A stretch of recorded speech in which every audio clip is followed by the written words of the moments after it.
LaCroix. LaCroix. Tesla. LaCroix. LaCroix. Tesla. Edamame. I ate a mom once. Damn. Someone had to say it.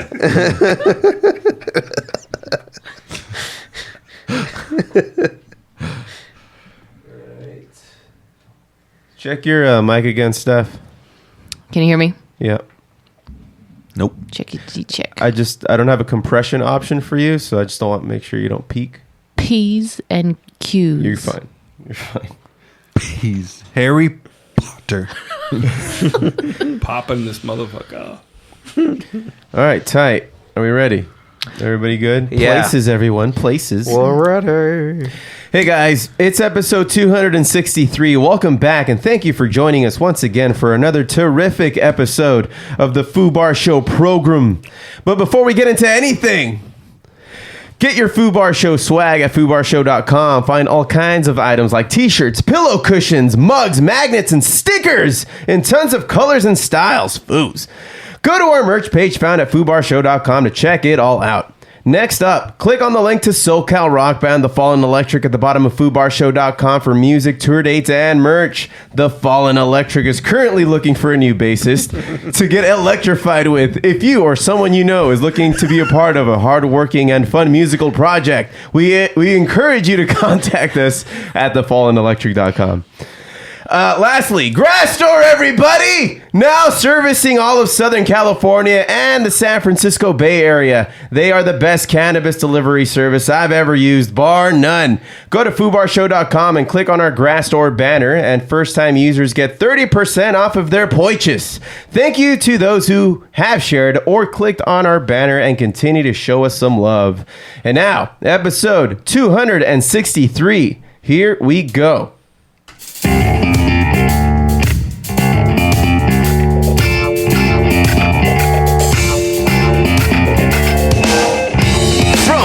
Martini Studios in Ontario, California. It's the Fubar Show. Hey, what is up, everyone? I am Joe C. I'm Josh. And Steph. Thank you all very much for listening to the Fubar Show. Remember to hit subscribe and be sure to rate, review, and tell a friend like a champ. You can also listen in and get our swag at FubarShow.com. That's FOOBarshow.com, and follow FOO Bar Show on YouTube, Facebook, Twitter, and Instagram. Join in, drop us a line, and we'll foo it up like a couple of foos. Ain't that right, foos? Sure, Foo. Yeah. Sure, that's quite the job posting you have at the beginning of the This is paid podcast. programming. Yeah, I know, Foo. Find it on I didn't know we were on public access. Indeed.com. Fucking yeah, thanks guys. And you know, one thing that we wanted to also since if you guys want to drop us a line and foo it up like a couple of foos, an idea was brought up in a meeting earlier that you can also send us like a voice message on our Instagram or Messenger if you want us to play it, whatever it is that you have. But the man who gave us this such a recommendation was Mr. Mark Maples. What up, everybody? Yeah, man, what's happening? Welcome back. This is welcome to my the show. third time on the Fubar. Already 3 times? Does that make me an unofficial Foo? That you get a discount. He's a Foo Light. I like it. Food light. You're Food Foo light. Light. You're Foo Light. Yeah. Foo Schnickens? Okay. Yeah, be Foo Foo Snickens. Foo Snickens. Like Shaq reference. Yeah. Oh, some Foo Schnickens up in here. Yeah, welcome back, man. It's been a while. And, you know, it's funny. I think that a year and a half ago, I told you, yeah, we'll have you on in, like, October. And then October came and went. And, you know, the COVID. And things got in the way. Has anybody had that? All but Everyone Josh. but me. Not me either. Okay. COVID don't want no part of this. There can only be one Mark. It's afraid of this. You know what I'm saying? Like, Let's start I the flex on COVID. I flex on it. Is Mark the new Josh? Is that what we're saying here? Yeah. Oh, no. Oh, no. Oh, no. It's my time's almost come. I'm going to be walking out, constantly checking over my shoulder. Dude. It's COVID. The only way to change analytics for things is to change analytics. So like what do they say? It's the obese people that it goes after. Well, fuck that. Look at me. Yeah. Yeah, look at me too. I'm proving them wrong. Yeah, I'm not sure. Well, you're the exception, not the rule, Mark. He's trying to make it the rule. You did just say I was exceptional, right? Yes, very exceptional. Very exceptional. For those who don't remember, though, because it's been a while, Mark used to have his own show on Chaotic Radio, Under the Covers with Mark. My band, a previous band that I've been in, has been on that show in particular. Fun times. He's been on this show, especially to talk about sports and that kind of thing. Foo it up with the Foos here. And today in particular, nothing really brings you in, but I think you started fact-checking my shit, dude. He sent me a text message, Mark, and he's just like, dude, that's not what that Foo Fighters album is called. What was I calling it? You were calling it Sonic Cities, and it was the docuseries that was on HBO, and it was called Sonic Highways. Highways, right. And that's where they went into a different city at a famous recording studio, and then they had their experiences, and they took everything that was happening there, and they put the lyrics together based on that week in that city. Yeah. And I thought it was like one of the most amazing things that ever happened. It was a great I'm like, documentary. Man, making a song It was based well on done. a week. It was I really well loved it. done. Loved it. I'm like, how the fuck did he get it wrong? Right? Come on, man. I'm just talking shit here for an hour and a half. I'm not going to be pristine in everything I got. You know what? Thank you. See, that was the thing. It's like, man, I even sent Joe a text a little bit ago, like a week or so ago, and I was like, I fucking hate listening to the Foo Bar show. Yeah. And I put I'm a big like, why? And I'm like, because I can't comment on anything. It's not live. I listen and I want to be a part of what's happening here. And so thank you for letting me come in and actually taking part in this show and being what this is. You know, Quick, I'm not... fact check him. He said well wrong. He said it with a W-H-A-L-E and it was supposed to be W-E-L-L. I knew it. Will Wheaton. Will Wheaton. No, dude. So don't undermine my shit again. Right? Oh. I'm just kidding. No, that was fun. It was funny because he's just like he whatever it's called, Sonic Highways. I'm like, that's close enough, dude. What are we nitpicking here? No, I know. Well, we do always have a disclaimer every episode. Do Yeah. not fact check us because we do not fact check ourselves. See, but that's why I thought maybe people calling in and making that a part of the show is like when, because it is a podcast, it's done after the fact. And you guys are having so much fun in here. Like when you're talking about the things that I love about, whether it be nerd stuff, geeking out and sports and I love music. And I'm like, I want to be a part. I can't call in. Where's the live factor? You know what that tells me? Yeah. Somewhere somebody is taking our word for truth. Uh-oh. And get into a bar argument? I think we got bigger It's called problems. Sonic Cities, motherfucker. So Sonic we're going to be Highways. liable for those bar fights, dude. Yeah. I'm on Mark's side, dude. You got insurance, right? Not public image insurance, Foo. Oh, well, there you go. That's the next thing. Buy more weed, everybody. Yes. It'll send us more that's more the Foo coins. remedy. Incentive. Yeah. Through Grassdoor, that is. Speaking of Grassdoor, while we were talking before we came on to the old podcast room here, we were talking about how weed affects us differently. Mark shows up and the place smells... When I showed up, it was fine. It smelled nice and crisp and clean. When he went to the dungeon, dude. When I walked in the house, the entryway was nice and crisp air and it was fresh. He's like, good people are here. Yeah. They keep a clean house. This is a nice They keep a Christian clean house household. here. And then we go into the back house. I was like, whoa. I think you're just taking a dab. That's I why. had just Mark drank the just got monster slapped one. in the Yeah. face with But THC. I will say this. I exhaled everything that I had in my lungs and I went,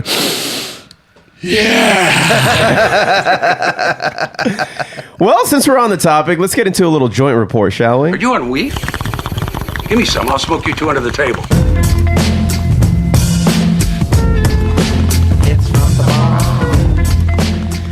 Well, Mark, one thing that we were talking about is how weed affects everybody differently, specifically with those who don't, frequent the enjoyment of a little Mary Jane from time to time. Now, Foo, you used to be on our level way back in the day, and ever since you had a kid, and Ancient times, Foo. yeah, your ball and chain won't allow it these days. And Also, to be fair, there's not enough energy to be spent chasing the kid and running outside to the corner. Quite a handful. Foo. Smoking a bowl, running back inside. I'm just saying, dude, if it was me, I'd be high the whole time. Like, I would go to the gym high because I'd be able, like, I guess see how it impacts people differently. You just get super lazy. I want to do something when I get high. That's true. Unless it's the type of, and is indica and sativa even a thing anymore? It's all hybrid now. Yeah, it's There's kind of hard dominance. to distinguish between the two because most places don't even sell, like, they'll sell one sativa item, but then the majority of them are all hybrids. And they'll be like, oh, it's hybrid sativa dominant. It's like, man, it's still gonna fucking make me lazy. Like, it don't matter. Yeah. Dang, dude, the gene pool's just fucking dirty, you're saying? Well, I mean, there's that documentary Explain This where, like, they say, like, it's hard to tell exactly what strain is what now because of all the mixed breeding and you know, so what may be Purple Kush today may not have been what was Purple Kush back in the day. So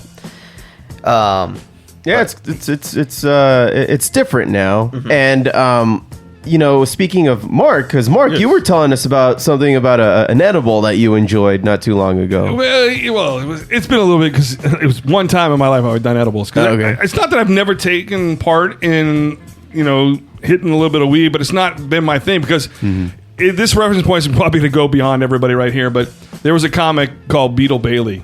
Okay. He was a military guy. He was a private in the military, and he always was lazy. They called him so lazy. Somebody threw a pillow at him, and it hit him in the back of the head, and he didn't fall asleep. So I'm like the Beetle Bailey of weed because as soon as I take a hit, man, I'm just sleeping. You know what I'm saying? I go to right to bed. But no, I was on the golf course. It was Memorial Weekend. I'm supposed to be going to a barbecue later at my girlfriend's with her at her cousin's house and everything. But I'm out golfing. We're drinking. And I had a guest on the radio show on Under the Covers with Mark who brought in some edibles. And I was like, well, shit, I don't do them, but my buddy did. And I said, I'm going to bring them. He goes, bring them. We're going to golf. We're going to eat edibles on the golf course. I go, okay, we'll do it today. And I eat a half a Jolly Rancher, feeling great, feeling amazing. It was like, yes, I'm in this. And he goes, hey, you got that sucker? And I go, yeah. And so he takes a bite, and he takes half of it. And I'm like, well, shit, if he can have half, I'm taking the other half, right? And so I do. And man, it was the biggest mistake I ever made because it hit me so hard I couldn't even finish the round. Okay, and it's hot, and we're getting ready to leave, and didn't drive that day. He did, and we had this one of his underlings at the CPA firm, and he didn't want him to know that we were doing the edibles, and he's like 6'5", and they put me in the back seat. And my 6'2", 6'1", 300 plus pound ass in the back seat of this old school coupe Monte Carlo, okay? And it's hot. Man, it's just, I get in the back seat and shit just started closing in on me, right? Nice. And I'm like, I'm getting claustrophobic. Brent, I can't. I can't. Like, I start to panic in the back seat.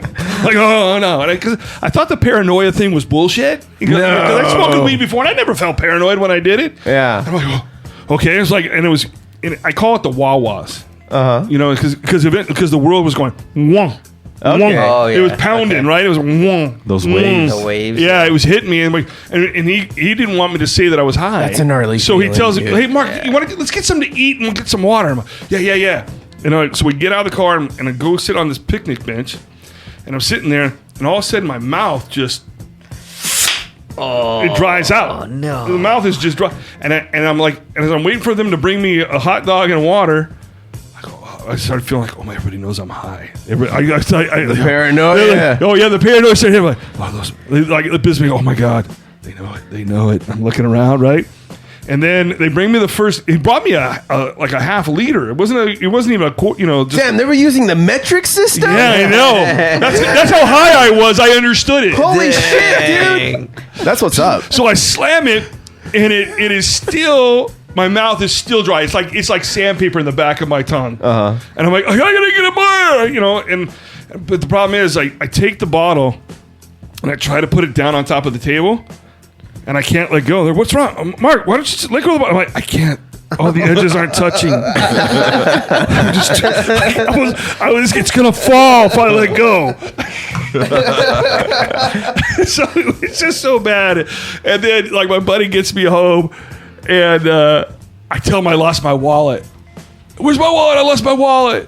And he goes, no, you have it. You paid for golf and everything. No, I lost my wallet. And so I go inside the apartment and I just pass out. just pass out. I'm supposed to go to a barbecue, and there's no way I'm driving. Yeah. So I'm like, and my girlfriend's not a fan of weed at all. It's just as liberal as she is as a teacher, you would think maybe she would accept some of this. She's not. Yeah. Okay. That's okay. So I have to tell. She's calling me. Where are you?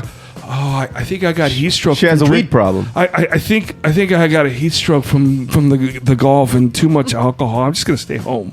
Yeah. The truth was, it hit me so hard that the edibles just crushed me. Like it was just too much that I just didn't have the tolerance for it. So that is my one and only time on edibles. I did take a hit of weed last Sunday during the Super Bowl halftime. You know. Yeah. You're an American. Why the fuck not? I gave up drinking like 30 months ago, so I was like, and with that, you'd think I would do a little bit more, but no. Yeah. So and I've never bought any. I've never bought weed. Okay. I've never bought any cocaine. You know, it's always been just there at parties. Yeah. Yeah. And I'll say I'm along for the ride. He's not square, dude. You're not uptight. That's how you'd get laid back in the day too. All you got to say is, you're not uptight, are you?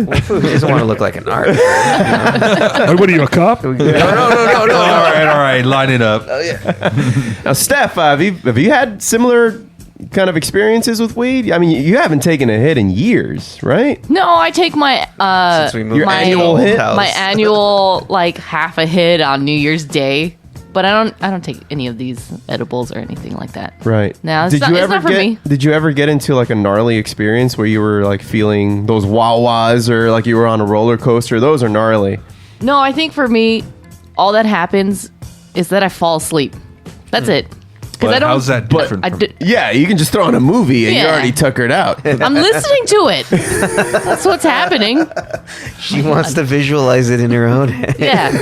They're not the actors it's that a I want to podcast. see. She's like, I'm a Takes away the pressure of having to respond to the movie. Yeah, exactly. Ridiculous. Yeah, I just don't smoke regularly like you guys do. So I don't have that experience. Like they do. Yeah. Well, I think one of the gnarliest times that I've ever smoked was with the Foo when we went to Cal Poly Pomona and we just graduated. Oh man! And mind you, I remember this. We dude. smoke weed regularly. We were like, "Hey man, want to go to lunch? Cool. Smoke a couple bowls, but eat like a sandwich, back to school." Right, but this particular Staying cool, school kids. instance was cool. when we had just finished our last final. Like we were done. That was it. And then he meets me at the parking lot, and he's just like, my dad just rolled these fat ass Like fucking some joints. fucking victory J's, dude. Yeah, these were like no joke. Like they were intimidating. They were phallic even. They were like the fake shit you see in movies. Was it was it half Colombian Labrador? Full, sir. It was full. Well, does anybody get that reference? By the way, I do from Up in Smoke. Up in Smoke. Okay, Yeah. I'm like, okay, did I just? I'm old. Fuck me. It was these Cheech and Chong ones, man, for sure. And so we're like, we don't want to hotbox it in the school property. Let's just go around the corner, like on Valley Boulevard, Valley and Temple. Well, actually, I think we started. We got paranoid. Yeah, we got paranoid, and I'm just paranoia. And I'm just like, dude, we are in like a fucking. It's so smoky. There's like a fog machine running, and we're like in a car with no tinted windows. If you walk by, you're gonna be like, I know what these two assholes are up to. Yeah. So we're like, let's move. It's less suspicious. Is there a difference between weed smoke and cigarette smoke? You don't have a lot of tobacco smokers hotboxing it in the year 2011? Dude, it was like, I'm telling you, it was like nightclub, Halloween when you're walking through the maze. Well, like, why did you put on the strobe light then? Yeah, exactly. It was something ridiculous. And then so we went over and then I think we fell asleep after we got that roller coaster ride fucking feeling the both of us. So we got to Valley Boulevard. That was joint number 2. That was joint 2. And then I think right at the end of it or after, I started getting those like, oh shit, I feel it, dude. Yeah. And then we passed out for like 2 or 3 hours. 2 or 3 hours. Yeah. Oh, did you guys spoon?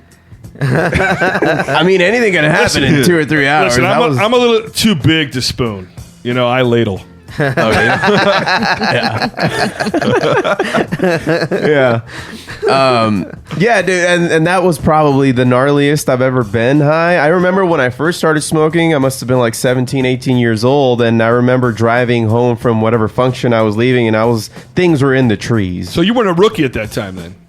Not when I was with. That's why I was so like, dude, I'm already a regular kind of weed smoker, but this in particular, his dad rolled some gnarly. It was just insane. It was, I think, 3 or 4 joints that we ended up enjoying. Yeah, I drank with my dad, but I never did weed with my dad. I don't think my dad ever did. I smoke with my dad all the time. Yeah, it's awesome.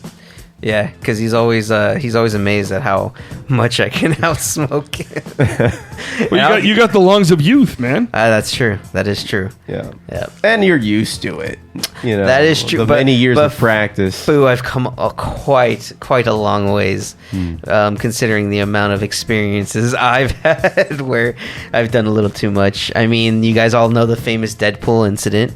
Oh yeah. Oh my No. god. No. That was insane. No, I don't. You can retell that one. You slept with Ryan Reynolds? I mean, No, I Ryan wish it Reynolds was slept that. with Josh. Yes, yeah. And it wasn't consensual. Sorry, so he was the man. Yeah. Yeah, I had to just take it. He was, well, you can say you were a power bottom. Yeah, there you go. There you go. What an oxymoron. It's respectable, dude. Right? How does Power that bottom, make- dude. There's Respectable, nothing like a right? good power bottom. Yeah. Contradictory. So me and Josh went to see Deadpool in the movie theater. All right. Yeah. So before that, we were at a birthday party for my sister. It was like her 21st or some bullshit. So me and this bullshit guy, like that. yeah, me and this It's a guy. family member. Fuck her. Yeah, you know, my younger sister. What does she think she's special because it's her birthday? I got too many brothers and sisters. Okay. Yeah, I don't care. You're Mexican, right? Yeah, of course. Yeah. Yeah. Makes sense now. So me and this guy, we show up and When we're it's like, all right, we convenient. got tickets to see Deadpool tonight. And we had just gone on a trip to Anaheim that morning to go get some edibles and some weed and stuff. And this guy buys a 1,000 milligram brownie. It was like called Gorilla. I always wanted to try a brownie. Dude, be very I've careful. never had. This- Yeah. Let this be your cautionary tale. So the Jolly Rancher and the Sucker were a pretty good precautionary thing, but I'm Yeah. saying I've always wanted to try a weed brownie. I'm just saying. I've tried like a 100, 150 one, and that shit knocked me on my ass. Yeah. So then we take this one that's 10 times stronger than yeah, that. so Not knowing what the future would be. we holding. barely ate at the family party because we're like, all right, we'll just get food on the way. So we go to Taco Bell. I end up not getting anything, right? Right. I loaded up my like cargo pants with like. Yeah, this guy got a bunch of burritos fucking and burritos tacos. and shit. What the I fuck? made sure question. they were. Yeah. Rookie question here. So is it if you don't eat? Is it like when you don't eat and drink? Like Yes. you know, like you get drunk faster if you don't have any food to kind of absorb some of it. Yeah, but Yes. you're also motivated to get food too when you're Yes, really high. when you're Okay. really high. So So that's, rookie question. I'm sorry. I just like no. It's perfectly fine. I mean, my thing was I didn't want to try to, smuggle that shit into the movie theater. I didn't give Usually a I fuck, want dude. I was like, oh no, I'll buy something in the theater. Dude, we get in and like the brownie's already starting to hit. Like we were in the Taco Bell like drive-through and we're like, here, each take half. So we each took half, fucking killed it. And so like, yeah, dude, it's gonna be fucking dope. It's gonna hit us right when the movie starts. So we're going in and I'm starting to feel it in the line. I'm like, oh dude, like it's already starting to come. And this guy's like, fuck yeah, dude, fuck yeah. So we're just like, on second thought, let's just go to our seats, bro. Let's just go find seats. Like, I don't want to get anything. He's like, are you sure? I'm like, yeah, let's go. Let's just go. So starting Let's to just go. hit us here. Yeah. Starting to hit us here. Starting to hit us here. So then we go in, we find our seats, and we're sitting down, and then we're watching like the trailers or whatever. And it's badass. Trailer's badass. The feeling's great. You're like, fuck yeah, dude. Well, I think at the time there was like a, it was what, 2015, 2016? Yeah, 2015. So there's there was like, something Marvel, coming out. there's other Marvel movies coming out for the first time. We're like, dude, these look sick. Oh yeah, as that's when fuck. we saw the Wonder Woman trailer. All that stuff was coming out. So we're like, oh hell yeah, this is gonna be dope. Then the movie starts. And like the first scene, I'm just like, whoa, what the fuck? Like when it's going through You've the seen whole... Deadpool, right? Yeah, of course. Yeah, I love comic books and comic book movies. So Okay. yes, of course. So when he goes down into the car and he starts killing those guys and yeah. like it starts to flip and everything, that's when I first start to like really trip the fuck out. And I'm just like, oh shit. And everything starts to move. And I'm just like sitting there feeling like my body just kind of like like in fight or flight mode. And so I'm breathing a little heavily. And then all of a sudden I go, So I I start to ask, how back- did you handle the baby hands? high. Oh no! Oh, so wait. That's the other thing. Because you know the car flipping is like, then he goes back to retell the story, right? Yeah, Deadpool. Yeah. Well, we make it up to the point where he gets into the chamber, and he's like doing that decompression thing to make him all fucked up. Dude, we like had your panic attack like times 10. Yeah, I blacked out. You thought you were in there with him? I blacked out. I legit blacked out. Like I was just, and we were out. just like, nope. Everyone knows we're fucking high, dude. They all know. It's dark and nobody can see you, but everybody knows you're high. And this guy, he turns next to me. He's like, bro, we gotta fucking. I was like, dude, we gotta get the fuck out of here now. And I'm just like, dude, just chill the fuck out, man. Let's just fucking stay. Let's just chill the fuck out. Let's not make a scene, bro. We're fine. So then, fire! Dude, I pass out once more time. I wake up, end the movie. I did not. Yeah, so you didn't see the baby hand. I didn't see any we of the blacked movie. out after that like chamber scene. Yeah, God damn it! I wanted to know how you felt when you saw those little baby hands. dude. After We his woke hand got up. cut off. We woke up and it was the end credits going out, and like we were like, dude, we're still really fucking high. We're like, how are we gonna? I think get at one home? point I text Jose like, I need you to come get me, dude. Like, we're gonna get arrested right now. It's just bad. You guys are freaking the fuck And out. then Jose's like, I'm busy, dude. Go away. Yeah, I was Deal doing with your something. own fucking high, all right? And then this guy's like, dude, we gotta go now. I'm like, bro, just wait till everyone leaves. Like, let's just be cool, man. We're cool. So then finally we leave, and I don't know how we made it home, dude. We were Before we got up, I had like the pretext of imagining getting up and just stumbling because I was so high, and I was like, I can't walk. I'm paralyzed. So we finally make it home, and these guys are in like the living room and kitchen, and I slam open the door as soon as I get there. Yeah, dude, it was scary. I'm like, what is wrong with this guy? See them. He's just like, yeah. And then I pass by them, don't say a word to them, go straight into my room, plop myself on my bed. and then this guy, And the I'm just Fook, waltzes through. I'm like, what's wrong with him? And he's just like, he's just way too high, man. Dude, I'm I just was like, dude, we just wasted. had the worst experience ever. I didn't wake up until like 5 or 6 the next day at night. Yeah, I woke up. I'm like, whoa, what the fuck? We didn't know it was too much. Yeah, and at all, we had no idea what 1,000 milligrams really meant. So, being the elder statesman here, what did you learn from this? To microdose. Here's what I learned, because again, I've taken several edibles and brownies. This one didn't even taste good. Like when you were biting into it, you're like, ooh, this tastes fucking nuts. And I was just like, I don't get And there's not even any nuts in here. It's a bit nutty. It's a bit nutty.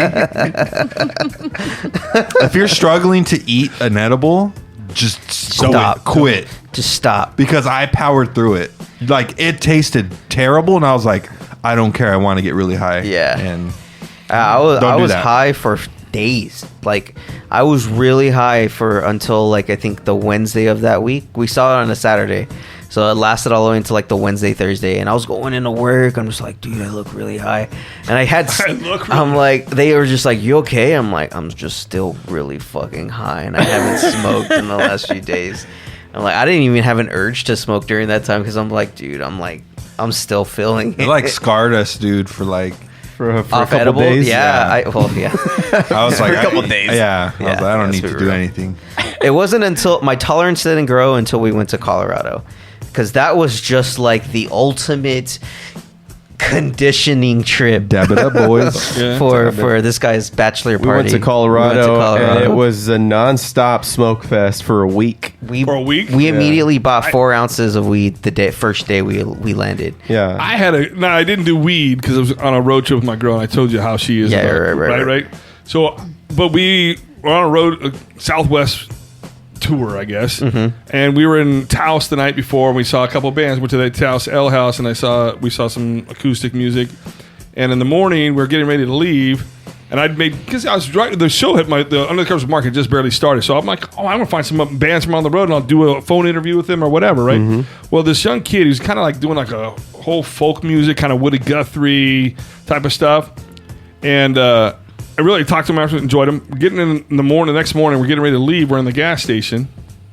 And he comes up, hey, man, what are you doing in here? I'm like, I'm getting ready to leave. And he looked totally different because he had the whole like white shirt on, button-up shirt with the red kerchief tie thing. Okay. You know what I mean? Like old school stuff. And then he was like normal, like surf wear. Turns out he's from Huntington Park, California. And I'm like, what are you doing? He goes, I'm taking off. I got more of my tour that I'm driving. How you doing your tour? I'm just driving myself.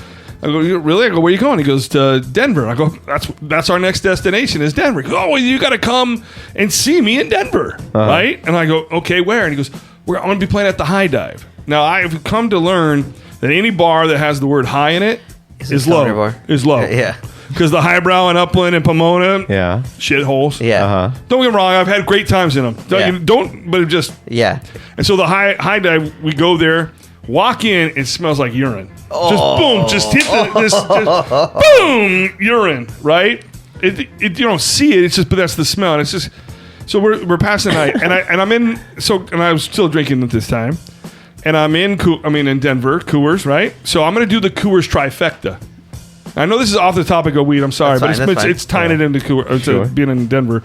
And so I'm going to do the Coors Banquet. I'm going to do Coors Light. And they used to have it out here in California, but it was only like a short run. But they still have it out in Denver. It's called Coors Extra Gold. Oh, yeah. We saw that. Okay. So I'm going to do that. I'm like taking a picture of my bartender with each one, right? And I do the first one, the banquet with the bartender, and then there's a shift change. And the new bartender comes walking by, and I'm like, try to flag him down. Like, hey, man. And he goes, and he like puts like a hand up to stop me. I forget where nobody can see me other than you guys. Well, we're being recorded, so I guess we forget about that. Did I have weed before this? Contact. Yeah. So, and he goes, and he tells me, like, he puts his hand up, like, stop, and he turns around, and he bends over, and I don't know what he's doing, but he's like, I see this tapping, like, from his arm going up and down. I'm like, what? And he just takes a rail right off his thumb and turns around. Yeah, what can I get you? Yeah. And I'm like, what the You just clocked in for work. Yeah. I'm like, what the fuck? And the dude's all tatted up, right? And he's got this like script over his eye. Yeah. He's got a tattoo in script. And he's on the other side of the there's a little bit of distance, and I'm too vain to wear my fucking glasses, so I can't read shit. And I'm trying to, but I end up taking a picture with him doing the Coors Light. Because I'm doing the trifecta. And he became Machine Gun Kelly. So I, the next morning when I'm flipping through my pictures, I go, oh shit, I can zoom in and see what it said? What it said over his eyebrow. Anybody want to take a guess? Highbrow. Highbrow? Because eyebrow, I got it. Anybody else? Mile High Club. Denver. Hey. I give up. You're not far off on the sexual reference though. Nice. Oh, okay. Please sit here. Well, and you're getting closer. Because it says rim jobs. Fuck. What kind of bet did you lose? Did you have to, in script, tattoo rim jobs over your eyebrow? He's just trying to advertise, man. I'll show you later. There's no point in pulling it out on the show, but I'll show you that picture of that guy. Nice. Damn. His nostrils all fucking red. When you put in the picture, his nose is all red. Quality human being. Quality. Can't wait to see him again. Well, God bless him. All right. Well, you guys want to get into Geeking Out? Yeah. Awesome. Smoke weed every day. There is one disease that has made a significant comeback in recent years. Conjunctivitis, or pink eye, as it's more commonly referred to, affects 1 in 3 sexually active individuals between the ages of 18 and 35. What's the reason for this, you ask? Eating ass. At conjunctivitis.com, we inform the new generation of ass eaters on ways to avoid getting the post-ass eating pink eye. Get your weepers back to being healthy peepers. Don't let the brown eye give you the pink eye with tips provided by the top medical professionals. A juicy ass should not mean a swamp ass in the 21st century. Conjunctivitis.com. It's a site for sore eyes. Brown eye. Hello. Okay, guys, let's go.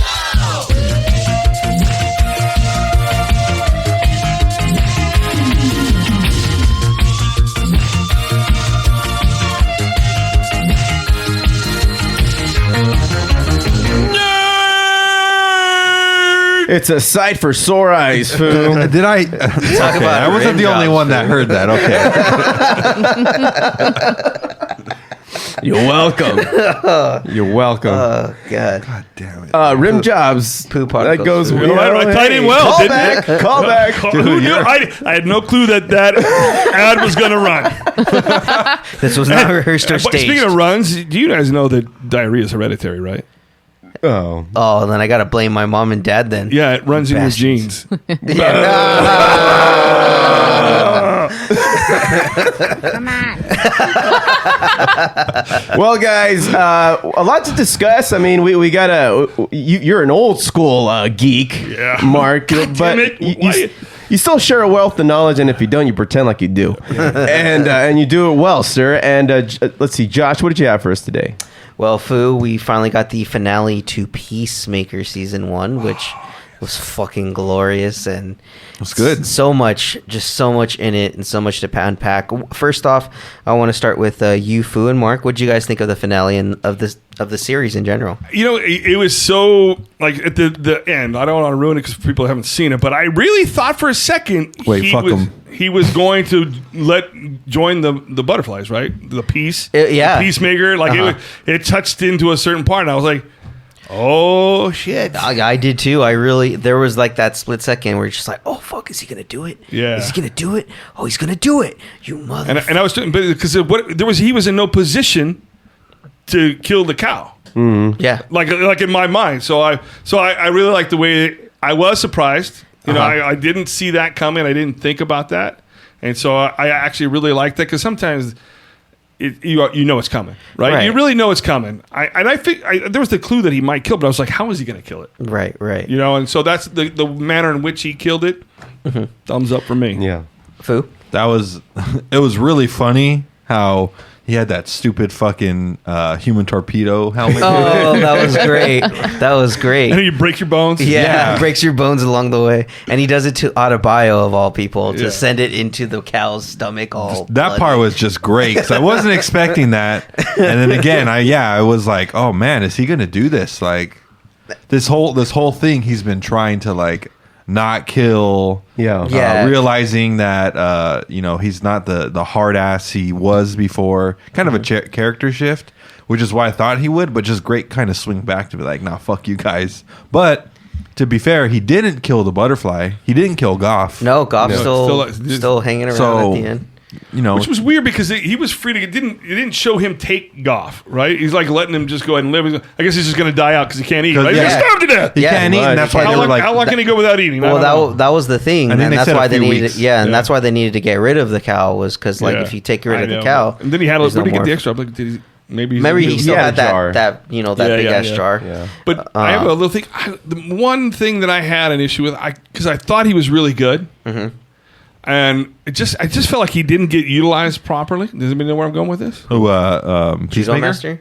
Judo Master. Judo yeah. Master, man. What was the point of that liquor store scene for him to jack the car, beat those guys up? Like, it didn't pay off. He just showed up and cried. Yeah, it just showed. I felt like he was misused a little bit. I mean, there were some really good comedic ends of it, and the fight scenes with him, were good. And I felt like they just missed out on being able to capitalize on that character a little bit more. Something tells me that we're gonna see way more of him in season 2. Possibly, I think but so. I It'll thought he was pay off in I thought he was season 2. underused in I mean, season we'll see, Foo. You thought we wouldn't see the White Dragon in season 2, and you were wrong. So we everyone won't see shouldn't that. listen to you if I'm being honest. If you're being honest. Oh, wait, but anybody else? Like, I have to watch the intro. Oh yeah, yeah. the intro is the Like, best. I one of the love best watching parts. Gene Cena doing a choreographed dance routine. Yeah. I just have to watch it. It's so good. It's so good. Yeah, and the finale was just the perfect way to end the series. It's the perfect blend and like example for James Gunn's style and how it fits with DC, which is kind of the direction DC needs to go because you blend he undercuts the seriousness of everything that's going on. Like when he has Steve Agee's character, dress up as the policeman and try to take in the helmets into the underneath. And then he has that one guy pull him aside. And he's like, hey, wait a minute, I need to talk to you. Why does your human have his beard in that weird, strange color? And it's like that callback was probably the funniest. Yeah, it was like just an ongoing joke, and then it's like and they full blew it circle, up. dude. That was good. That was good stuff. But it's like it's at a moment when, dude, this dude could legit die, and they're still gonna bring up this fucking joke. Like they're gonna pay off this fucking joke, and this guy may die. And they paid it off so well. Like it was done so well. And then to the point when they all have to go storm in, and he's left behind, and he's just like, "Fuck, I gotta go help him," and he can't because he accidentally hits his shin on a board and like breaks splits his leg. Right. Yeah. It's like it tripped and and I'm like, well, that was fucking anticlimactic. Yeah. Yeah, and it was such a great series. I'm really excited for what they're gonna do with season 2. I mean, I give the finale itself a 9 out of 10. Series overall, I give it an 8.5. There were times like in the first few episodes, there were times when there was Josh. No, man, Again. Oh, here we go. No, you can finish your thought. Here we go, Mr. Particular. Foo, I didn't hate it. I didn't hate a lot of it. There was just a couple of episodes where it was a little slow on explaining the butterflies, but I saw where they were going, and I enjoyed the rest of it. I have a little disappointment, too, though. Okay. Because it always talked about it's kind of for adults, and there was going to be nudity, and it started out that way with a lot of boobs, and it just kind of petered out the rest of the series, and I was a little disappointed. Oh, that's true. No, James Gunn, more boobs. More boobs. More And tits, please. less ass of men, please. Yes, don't do the opposite of George R.R. Martin. No wangs. No wang. No wangs. Wieners. Don't do any Spartacus. Yeah, no Spartacus. No. Let me sand. I don't more Lucy Lawless, less of the actual gladiators. Thank you. Okay, That's a great way to put it, Josh. Thank you. You're welcome. Foo, you're a little upset with Josh's overall rating. Yeah, what's your Explain rating, yourself, Foo? dude? Well, I'd like to give the finale a 9.5. The overall show a 9 out of 10. Okay. Yeah. I really enjoy that finale. That's a different rating than what you had provided us earlier. I was fucking around. I hadn't even seen it when I was talking about it in the chat. Here we go. No. What did I say? 11? Yeah, 11. Yeah, you said so 11. I gave it an 11 out of 10. I was like, you're a dick. Well, I will say this, because we already stated that I'm the older nerd in here, right? But I have a group of friends. I wasn't expecting them to be chiming in on Peacemaker. Oh. And we had a text thread going, and people every week we were talking about what was happening. So I give it props because I hadn't had that kind of conversation with these guys. I mean, we talk about stupid shit, but hadn't heard them talking about a comic book movie or anything or show ever, right? And so, but Peacemaker brought out that conversation, so I thought that was kind of cool. It was a good show. It's really relatable, man. Like they didn't try to go dark like DC has been trying to do over the last decade. They didn't. It's super like I don't want to call it light either, but it has a shitload of like comic relief. Yes. And it's and because characters like Vigilante are just insane. Yeah, it allows for you to just kind of for it to run wild on its own. I mean, Vigilante, the character, the entire series was the best. He made a lot of the episodes. Scene stealer, dude. Yeah, especially when they were talking to Goff, and he's just like, "Oh, okay, what's your favorite color? Is your favorite color teal?" Yes. That was one of the funnier things that he was saying, but he would always be like, "I think there was a little too much there. Yeah. They could have polished them off a little bit better." I enjoyed the couple. The married couple, the bickering. Oh, couple. yeah, they were fun in that in the series. They were fun in the series. Yeah, it was. I don't know that you have to have them, but it was fun. It was a nice inclusion. Yeah. I think every episode's had a really good that was really funny, and then I think in episode 7, the really funny part was they're like, let's fucking do this, and then the veterinarians are like, yeah, let's fucking do it. Yeah. Oh, that was awesome. Yeah, that was fucking dope. I hadn't thought about that, but yeah, when I saw it, I was like, oh man, yeah, that's right. I was like, we got more people, dude. Come on, we got more people to die. Sweet. I was like, dude, that was on point. Same thing with the Aquaman to Barry. Oh yeah, but you do fuck fish. Fuck you, Barry. Like just I heard that they filmed that while he was doing Guardians of the Galaxy. So they filmed it using Marvel cameras. Oh, okay. Because that's what he was doing at the time. But he's just like, let me get Ezra over here and let me get this motherfucker. And then because they're both filming right now, Aquaman and the Flash. So it's like getting them to that. But that's why you don't see Gal Gadot and Superman as the other, because they're just shadows. They're not doing anything right. Oh well, I think Wonder Woman's doing that Death on the Nile movie. Oh, and then Henry Cavill. Did you hear that? Gal Gadot's doing that. They were gonna originally include Batman. Yeah, and Cyborg. And Cyborg, yeah. Yeah, but they decided not to. What was the name? Well, she was also in the Netflix movie with The Rock and Ryan Reynolds. Gal Gadot. Yeah, it was Red Wonder Woman. Yeah, it was Red something. Red Notice. Red Red Notice. It came to me just. It's weird because. When you're not doing filming, you don't have access to them, right? Right. And so... if they're not filming within your studio, access to them is really limited. So it's like... That's what a lot of Marvel actors started doing, was because they don't want those long contracts. They want to be able to branch out. But... So what does that say about the new Mark Wahlberg and Tom Holland movie? Well, it's a Sony movie. Fucking sucks. So yeah, I heard the critics are like shitting on it, but the audience loves it. Yeah, because I heard a critical review that it's a part that Tom Holland shouldn't be playing.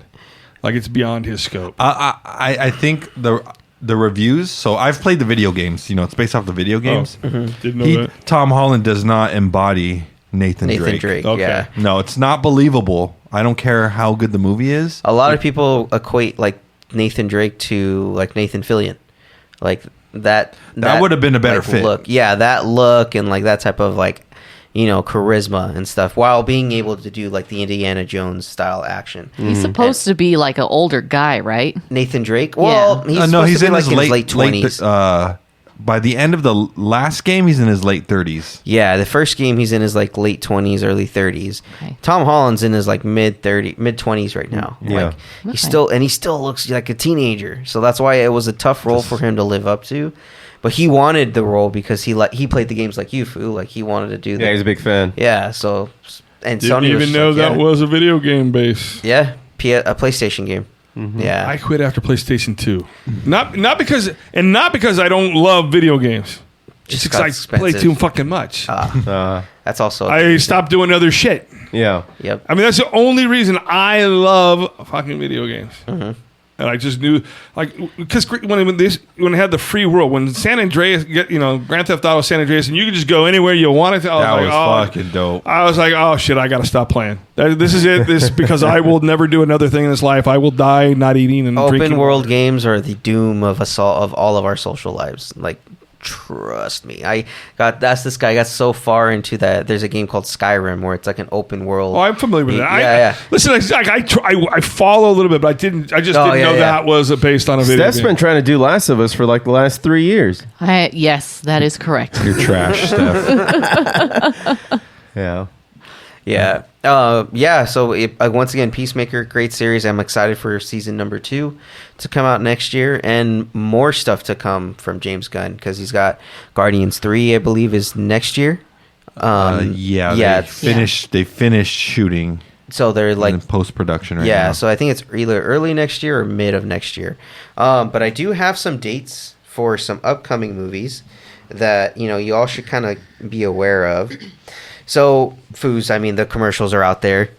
The Batman. It's coming out March 4th. I mean, there's pizzas at Little Caesars and bats. You know what? They were good. Hey, they were? They were. You know what, man? On further inspection, it looks more like a maxi pad. Wait, They had the wings. Fuck. Yeah. I just thought I would take a picture to document that we were here. Sure. So I had to go pano. And I didn't say anything about it, right? Oh, no. Okay. What did I do? So, I'm sorry, Steph. I will not put this out in the world because it looks like she's squatting down to take a shit.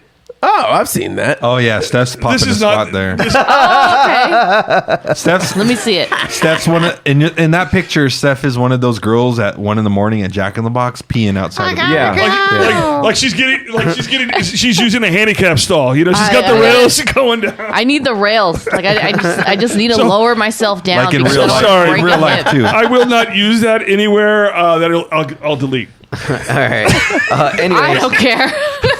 giddy up. Sorry about that. Continuing, we have the Batman March 4th. Which food did you end up buying tickets for that? Not yet. Oh, you son of a bitch! You know what? I have not. We looked online and then everything's open. Oh, okay. So it wasn't like a. It's going to be on HBO 45 days after that. That's Just true. wait. Food. That's I true. don't like that they have these pre-sales for these movies. Why is that? You But it's gotta not get a ahead of fucking it? concert. God damn it!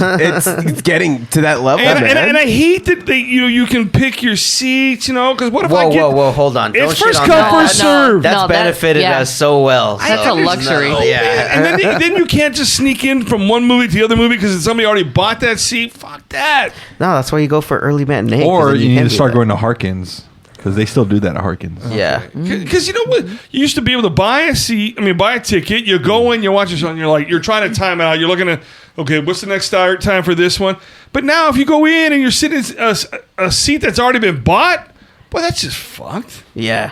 Well, then you move to another seat. No, You're going to get kicked out, dude. It ruins my stealing of movies. Listen, man. Or get this. Strange concept. I know.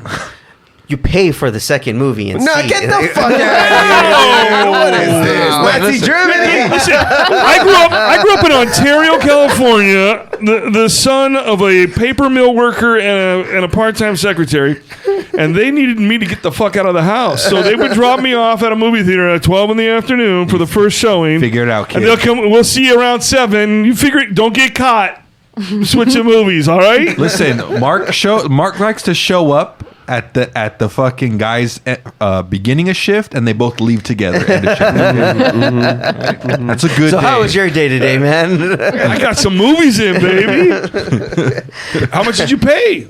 Well, unfortunately, $4. Mark, you can't do that with the rest of these movies because most likely they'll all be pre-sales. Yeah. Because after Batman, March 4th, we have Morbius, April 1st. Nope. No, Foos, it's not an April Fool's joke. It will happen on April 1st. What? I thought, No one's interested. I thought they got pushed back. No, it You're not didn't. gonna watch It's it? It April got 1st. pushed back. I just got Nah. April I just Fool. got Just to know how bad it is? It got pushed back to April. I don't okay. have any Yes. interest in So it. it was but originally supposed to Nope. come out in March. I'm still gonna watch it. Okay. You are? Love this. But when it comes on cable. Sidebar. Yeah, that's fuck? true. I mean, I'll watch it when I can.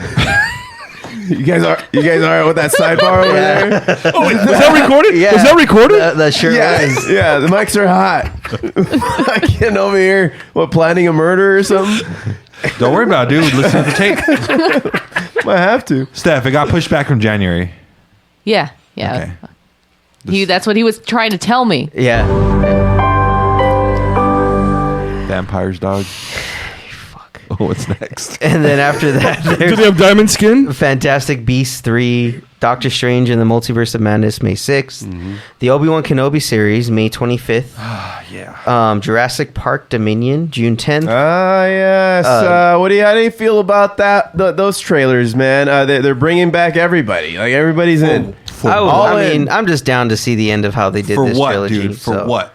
Oh my God! There's a dinosaur in the carpool lane. It's What gonna do we escape. do? It's gonna escape. Yeah. You give them a ticket. Then we got Lightyear, June 17th. I don't know if you guys saw any of those trailers. yeah, those yeah, actually yeah. look pretty dope. Did you see that? No, I have It's not. like an origin movie about Buzz Lightyear. The actual yes, person. I'm sorry. Yeah. I wasn't even. Chris Evans. My Chris Evans, my yeah. mind wasn't going there at all. Yeah. And don't you feel like that should have been Tim Allen's voiceover? Instead of Chris Pine, I agree. Chris Evans, you mean? Chris Evans? Yeah, it's not Chris Oh. Pine. It's Chris Evans. Although I mean, because who knows how many of them they're going to make, right? So maybe I mean, they they do do the need a same- younger actor, but it feels like it Well- should have still been Tim Allen's. In my generation, I've had a couple of Buzz Lightyears. I've had Tim Allen's, and then I've had Patrick Warburton. in the animated Buzz Lightyear show. yeah. So that's why I don't mind it. It doesn't really bother me Okay. much. So I just like that it's a nice, fresh Pixar, like a story. Yeah, it looks good. It looks really good. I'd like to see that. And I like how they actually showed Zurg, and then he's just like, it's a giant robot. Like, what the fuck? And he's got that weird little cat that just hangs around him. So I'm interested. You know, I'll probably take my little sisters and probably nephew to go see that. Oh, for sure. It'd be worth it. Then we got Thor: Love and Thunder, July 8th. And then we got Black Adam, July 29th. And those are just the trailers that we recently saw in Superbowl. I got excited when I heard the title, Love and Thunder, but I felt like they cut it short because I thought it was supposed to say Love and Thunder Lips because I thought Hulk Hogan was going to be in it. He has a secret cameo. Maybe he has a cameo. Yeah. I wouldn't put it past him. He's not. Is he still canceled? Yeah, he's still canceled. Still canceled? All right. Well, we all thought Eminem was still canceled, and there he is. Boom. I mean, he did kneel at Super Bowl, so he's probably back on the list. Dude. Okay. Well, you know, it was a short hiatus then. You know what I want to watch that I recently just saw the trailer for is Our Flag Means Death on HBO Max. You and Taika Waititi, I swear. I love his work, dude. Reese Darby's going to be in it as like a proper pirate. Yeah, Reese Darby's so my ridiculous. God. He's so funny. We've seen him actually at the Improv a few years ago. Live a skit comedy. It's just crazy. I don't even know who that is. He's from New Zealand. That doesn't help, dude. It doesn't fucking help. Have you ever seen Flight of the Conchords? I'm a world traveler, so I go there a lot. Yeah. I should have seen him. I should have known who he was. Have you ever seen Flight of the Conchords? I know of it. Okay, well you don't know who he is. He's in there as the manager, so if you ever see it, you'll recognize it. Yeah. Nope. Well done, sir. What else you got? That's it for me, guys. I don't know if any of you guys got anything you want to bring up. No doom scrolling with Steph today? No. All right. Foo, have you been watching The Bachelor? No? Oh, for fuck's sake. God. No, Going down I'm that afraid rabbit not. hole, Foo, you know what? Actually, me and my wife started binge watching just randomly this show called Blind Love. Oh, no. Oh, no. Don't. Is this the premise where, like, everybody's blind? What the fuck? Food, they're trying to... Everyone deserves Is the love. logo in Braille? No, man. Listen. What? Series of clicks. I only bring this up because what the fuck? God damn, dude. Telegram. Hey, I'm the same guy that thought it was Yeah. token food. I'm sorry. You have to be blindfolded, and you only get to touch their face. Don't get to touch their body to see what inappropriate touches. Oh, is that what it is? You get zapped when you go. No. Oh. You get canceled. So if what's you touch the the wrong premise of this spot. stupid show? Well, Foo, the reason I'm even talking about this is because Josh, I'm gonna submit you as an applicant for this show because for next season, just Okay. FYI. Okay. It's pretty much you get put into pods, like single rooms, and you date 15 people, and you never see each other, and then you're given 10 days, and then you need to propose to someone after 10 days. Damn. Dang, food. So Josh is the perfect candidate. That's a huge flip from the old 70s show, The Dating Game. Yeah, no kidding. Where you have 3 contestants, and you couldn't see them just based on their answers. It's kind of like a new spin to The Bachelor, because The Bachelor's getting old. It's all about drama. Okay. Yeah. So this is like something that's kind of new. Japan made their own spin-off, Love is Blind Japan. So it's Probably gnarlier over there. Oh, okay. So they commit Harry Carey in order to get out of the marriage. They commit Harry Carey. That's the only way. Or else you bring shame. I just and brought it dishonor. up because Josh is probably going to be on this Netflix show in a year or two. I'm looking forward So to you're it. just gonna speed along the process then? I mean, dude. Let's accelerate. Okay. it. Yeah, man. I mean, well, I don't got anything else to I do. look forward to Do seeing it. you on that show then, Yeah. Josh. Do it. I'll unveil all of the falsehoods of such. Will love Bullshit. be blind? Josh will let us know. Yeah. One look. Sorry, no. I hadn't heard about that. It's a pretty interesting show. Stay tuned. All right. Well, we got sports, right? Yeah. All right. Let's do that.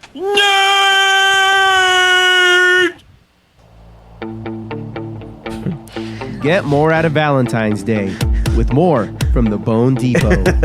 With ways to save for every idea you have, you can do more with your special kinky day and even invent some new ones. Come in and find scrambled eggs in stock right in time for the holiday. The only vibrator that dares to have a setting at 25,000 RPMs. With Valentine's Day savings to help you do even more, we can all make this a love season to remember.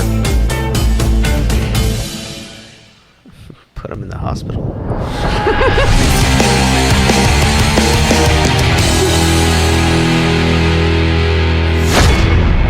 scramble her eggs. That song gets me every time. That fucking steel work in the background. Steph started doing her stretches in the corner. Motivation for Steph. Home Depot song. Man. All right. Well, we just we're off the heels of the Super Bowl, man, and a new era in the NFL. What do you guys think? How did you win any money? We did not place a single bet, Foo, and we were suckers for not doing it because we both had everything we were gonna call. We even talked about it before the game. I knew the goddamn Bengals were gonna cover. And I wanted to throw like $700-800, and I'm just like, nah, I need to chill, dude. I need to fucking chill. And guess what the Bengals do? They fucking cover. This guy got fucked. What? What happened? The missed extra point cost me the halftime and the final. It should have been 14-10 at the half. That would have been a nice pickup in the pool. And the end game would have been 24-20, and I'd have picked up another 200. 100 at the half and 200 at the final. And that missed extra point just said, Mark, fuck you. And I took it right up the old keister. Yeah. What about you Foos over here? You guys were still in quarantine. Yeah, I mean, I was coming back to life. You watched the Super Bowl out of threat of death, Foo. Mm-hmm. Yeah, because you did not want to watch it. We forcefully gave him COVID, so he had to stay home and watch. He was planning to skip the Super Bowl. What? I know. My band was going to record that day. Yeah, sure. Who decides to record on a Super Bowl Sunday? Mark, thank you. This band is exactly that now what Josh and I were trying to tell him. And this guy's just like, no bass player. No. Well, I could do the bass in the studio. It's fine. So as you have it, Mark. Please don't text me ever. Oh, friendship over. As you have it, Mark. Fate hit Joe C. Oh, yeah.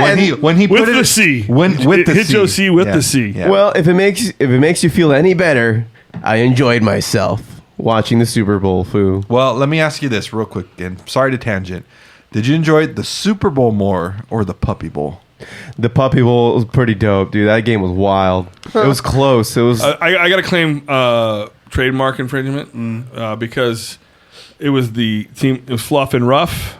Yeah. And during COVID, my friend Brian Ruff and they called me Fluff. So we would play the Fluff and Rough tour golf. We have our own rules for golf. Dude, I think you gotta Fluff and Rough. I think I really want some monetary compensation for the fact that they because we named it 2019, spring of 2019. The Fluff and Rough tour started, so I'm a little upset about this. You gotta answer for yourselves there, Discovery Channel. Got some splaining to do. That's about not to discover ideal. Some legal documents when you get served. Oh, good one. And so Jesus, was it? You really? I tried to brush really past that one. Anyway, the Super Bowl itself though was pretty damn exciting. I really thought I was really rooting for Odell Beckham to have a monster game, and he was having a pretty good game. I felt bad for him. Yeah, when he went down, I didn't fuck him, and how he went down, it was just like, oh, dude, this guy was gonna be putting up numbers, but you know what? Sure enough, there's old reliable for Matthew Stafford. Cooper Kupp, man. That guy, he's the number one receiver in the league. He won the technical receiver triple crown of touchdowns, receptions, and yards. And yet they still do not give him the respect of the number one ranked wide receiver. I heard he broke a Jerry Rice record. He did. And it took Jerry Rice his whole career to get it. Cooper Kupp did it this season. He broke him what's this called? Calvin Johnson record.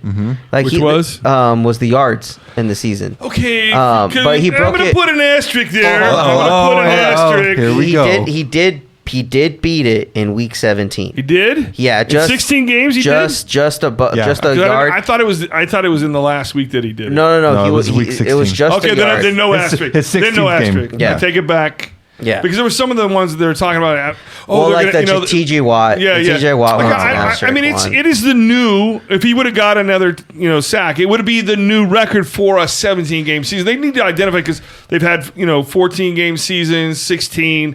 Now we're up to 17. They really should identify that. And you're not breaking the old record, you're setting the new record. Yeah, you're setting a new record. Right. I think that's a big distinction. And There it is. should be that, you know? No, and there should be. Yeah, but I mean, there's John not. doesn't give a so shit. what can you do? I'm like, what are you doing over there? I'm just listening, man. Yeah. He's like, oh, fuck, what This is is a this good segment over? podcast. I'm on the other side of the table. Anyway, so You're getting a pop quiz after this. Oh fuck! All right. the game itself Take was notes. fantastic, especially how it ended. Matthew Stafford having to once again be a comeback guy, and it's crazy because you don't realize it, but he did have a lot of comebacks with the Lions. It's just the Lions were just a notorious shitty team, Yep. and they always had to come back. I mean, they drafted So- Reggie Bush, dude. They didn't draft Reggie Bush. Oh, they signed him. Same shit. Wow. Just kidding. Anyways, Foos. Yeah, what's the best UCLA player to ever come out? Shut of the fuck up, dude. dude. Ouch, baby bear bullshit. Damn. Bear. Anyways, Foo. Sorry. This Like, guy I'm just. like, I don't even know what. I feel he like I'm just- in the middle of a he fight just here, and I shouldn't. I just gotta fuels step my aside. rage when he brings up his bullshit Bruins and Continue. Anyway. Continue with the Babe, can you spell shit in here? to my right. Yeah, Matthew Stafford having to come back in the fashion he came back. It was crazy because both him and Joe Burrow almost ended up with knee injuries that took him out of the game, and they're just like, "Fuck that, dude! This is the Super Bowl. We're coming back. We're gonna fucking end Anybody it." else surprised by the amount of gray in Matthew Stafford's beard? He's not that fucking old. I did not pay attention. But to he that, remember, but- man, he did play for the Lions. a lot of a stress lot and of fear aggravation. and worry and stress. Stress, Oh, yeah. yeah, okay, gotcha. Yeah. My Sorry. bad. He's like the president. His beard. I guess I Did you wasn't- ever notice how every president starts off with dark colored hair, and by the end of their term, they're all gray? Yeah. Yeah. Yeah, that's all the stress and aggravation. Yeah, so okay, I guess now it makes sense. That's why I wasn't as surprised. He was. Oh, I mean, he's yeah. been in the league I gotta 13 remember. years. You know, yeah. 12 of them on the Lions. 12 of them But on he's the still, Lions. even with that, he's still not that old of a guy. No, not at all. No, he's really. what, I mean, 34, there's quite a bit. 35? There's quite a bit of gray in that beard. Yeah. I mean, he delivered, dude. That he did what the Rams wanted. The Rams it's crazy because they had traded for him a week before, like this time last year for during last year's Super Bowl with the anticipation like fuck it, we're gonna do the same thing. We're going all in. We're going all in. And You gotta love when that works out for some teams. Yeah. certain teams. I don't. There's sometimes you're like you hope it doesn't. Like I didn't want it to work out for the Miami Heat. well, the way when it worked LeBron and Oh, they're just Chris obnoxious. Bosh Yeah. Especially after Anyway. the first finals lost. LeBron's like, I'm still going to wake up a millionaire I never tomorrow. wanted it to Yeah. work out that way for them, but I was excited. I was glad that it happened for the Rams. I'm a Raiders fan, but I am a Southern California guy, so I was rooting for the Rams. Although had it been the Chargers, I would have said fuck So them. what I just Right. heard, everyone, is that Raiders need some due diligence and some credit for bringing football to Southern California. And they need to share in this credit for the Super Bowl. Damn! Okay. Get out of here! Oh, get the fuck out of here. That's it. There's a reason we're sitting next to each other right now. Give credit where it's due, guys. This family makes me want to murder people. And listen, I'll be honest. I was glad that Cincinnati, the Bengals, beat the Kansas City Chiefs. Oh, So Tremendously. because this way we can say, like I heard you on the previous podcast, we lost to the team in the AFC that went to the Super Bowl. I did not want them to win because I know too many people that are, and I give them fucking credit because I have some friends that are diehard and have been forever Bengals fans, but I didn't want to hear them because I'm so tired of that who dey bullshit. It's the same Who bullshit dey? as who dat. Like they're just copying the Yeah, Saints. it was weak. And then Yeah, mine, I'm like the New Orleans isn't at the fucking Super Bowl. Yeah. What's going on? It's And like- then I was like, oh, it's a different thing. And- yeah, but but it's not- still weak. It's just obnoxious and it's weak. And I was I was glad that the Bengals didn't win because I wouldn't have to hear it from those because it was bad enough that I was at the Raiders Bengals game this year when they lost to them. So Yeah. I mean, I like the story though. Like Joe Burrow, its second year leads his team to the Super Bowl. He had that young rookie Jamar Chase who had a fucking phenomenal year again. So I like that it was both two high-powered offenses, but it still came down to defense to win the game with Aaron Donald. And I mean, dude, that's what you pay a guy like that for. That's why you keep a guy that's an all-time what a great on your pickup. team. God, I had his name and it just escaped Von me. Miller? Von Miller. Von What a Miller. great Oh, pickup. Yeah, dude. Von With Miller, man. Odell Beckham. If they still had Robert Woods, imagine they would have. By far, it would have been a different game, different ball game if they still had remember Robert Woods. that group text group that I was talking about with Peacemaker? Mm-hmm. So one of my friends, is a diehard Bengal fan. Mm. So I mean, when the Raiders lost, I heard all kinds of shit, and both times, right? And then, but he was like, "Oh, we're the future." And I go, "Yeah, that's what Dan Marino said." Yeah, just remember, he's like trying to play it off like, "Well, we're coming back. We're going to be the future." Like. That's what the Miami Dolphins and Dan Marino thought they got there one time. That's true. That is true. Don't put the They only got there once. And then same thing with Boomer Esiason and Colin Collinsworth. They only got to that one in the '84, I believe. With Icky Woods, Collinsworth, Anthony Munoz against the Niners, and once again the Niners. What are they? One of 6 teams that have never won a Super Bowl? Is that how many teams have never won the Super Bowl? Yeah, like 6 teams. 6 teams remaining have not won. The Bills, the Titans, the Jets have. The Detroit Browns, Lions. Yeah, Browns, Lions, and then the Vikings. And then there's one other. Right. Well, this is Bengals. The Bengals. Yeah, no, we already. Did you start with them? I thought you were naming the other teams and you were leaving them out. So No, I started with, I think it's the Falcons. Falcons that never won a Super Bowl. They almost did, though. Remember, Steph? No. Yeah, they were so Oh, my God, what a fucking close. Goddamn Brady. What was that, 28-3? 28-3? I don't remember that game. We would have gotten away with it, too. For those, if it wasn't for those crazy Patriots. Those meddling Patriots. Mr. Haskins! And then drops her glasses every episode. That always got me. But Foos, I kind of glanced over the highlight of the Super Bowl, and that was the Super Bowl halftime show. One of the best. Where goddamn, I'm disappointed. What? Yep. Oh, here we go. I was saying, this is what I'm saying. I was happy about it. I honestly thought I was telling people, Ice Cube. Here's my lock. Nope. Hologram of Tupac during everybody was expecting it. So they were going. But I didn't hear anybody else say it until after I'd said it. I'm just gonna go out on a limb. I was saying as soon as I heard the announcement of that lineup, I go, dude, they're coming out with a hologram. Nobody wanted to set the bar too high in their brains, though. Nobody wanted to say it out loud. I think. Well, they were going to, but it cost too much money. No shit. So they couldn't do it. What does the Super Bowl do except for make money hand over fucking fist? That's corporate greed. Yeah, dude. Man. It was gonna cost too much money from the. They had it at Coachella. You're preaching to the choir. I don't know. But that's why they ended up calling in 50 Cent. It was kind of surprising not to see Ice Cube out there, though. Well, him and Jerry still. Yeah, they're still. I thought they were some of that shit out. No, not to the point where he's inviting him on the Super Bowl. Yeah, that would have been dope if Ice Cube went out. But what a better way to like that would have been a huge fucking surprise. They really only kind of made slight amends when Straight Outta Compton. And then he could have pantsed him like it would have been the reverse of Janet Jackson and Justin Timberlake. He could have pantsed Ice Cube. Instead, we get an upside down 50 Cent. His son, O'Shea Jackson Jr., he always goes on ESPN regularly. Yeah. And he even said it, on ESPN. He's like, yo, halftime show was dope. Like, Unc's got it down. He's like, but it was missing that one LA staple. Like, it was missing my dad, and my dad was down. The problem is because Ice Cube only rapped about basketball in the NBA. And the Lakers beat the Supersonics. Yep. Yeah. Today was a good day. Today was a good day. Mm-hmm. Yeah. Walked around and got a triple-double, dude. Yeah. That's true. You can't bring up the Lakers right now because we're just trash. It's been disappointing. It has been just depressing. Been super depressing. And I think, you know what? Segueing off of the amazing Super Bowl and Super Bowl halftime, I actually go back and watch it. It's still good. Does AD stand for always disabled? Ooh. Oh, ouch. Jesus. Ouch. Hot take, Mark. Hot take. Thank you. I mean, I thought of that right now. if I could just go back a couple of seconds, the only commentary I have on that halftime show is the fact that Eminem was the only one lip syncing.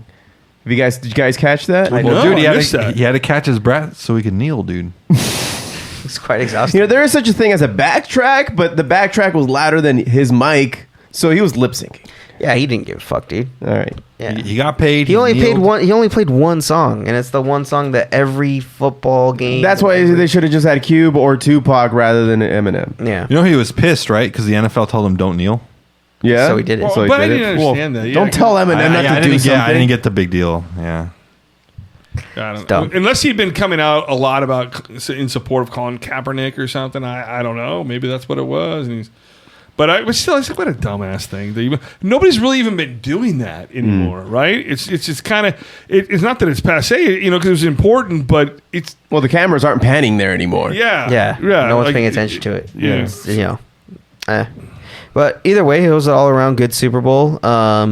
The commercials were subpar. I didn't really find any that I like could the remember. Alexa with Colin Jost and Oh, that was pretty funny. That's probably one of the better ones. Yeah, but I had seen that before. Well, yeah, me too. Yeah. But it's still, I'm saying, but they called it a Super Bowl commercial, even though they released it before the Super Bowl. And Peyton Manning is like in 50% of them. Yeah, he's like in all of them. He's in everything Dude, now. he's great though. He is though. Yeah, but in all of them. I was so blown away going back to the Saturday Night Live when he was doing the skit playing with the kids. With the kids. Oh my god! You're supposed to United Way. United Way. It was the United Way. Oh yeah. He hits the kid in the back of the drills the kid in the back of the head with a football. Yeah, he's like, you're supposed to button hook, turn around, button. Yeah. That was like, well, damn. And I've always hated his brother Eli. I hate that he's getting all these commercials and stuff. I know. There's a reason for it because he should. You're lucky enough to have been born into a family with great genetics, a dad that already played, right?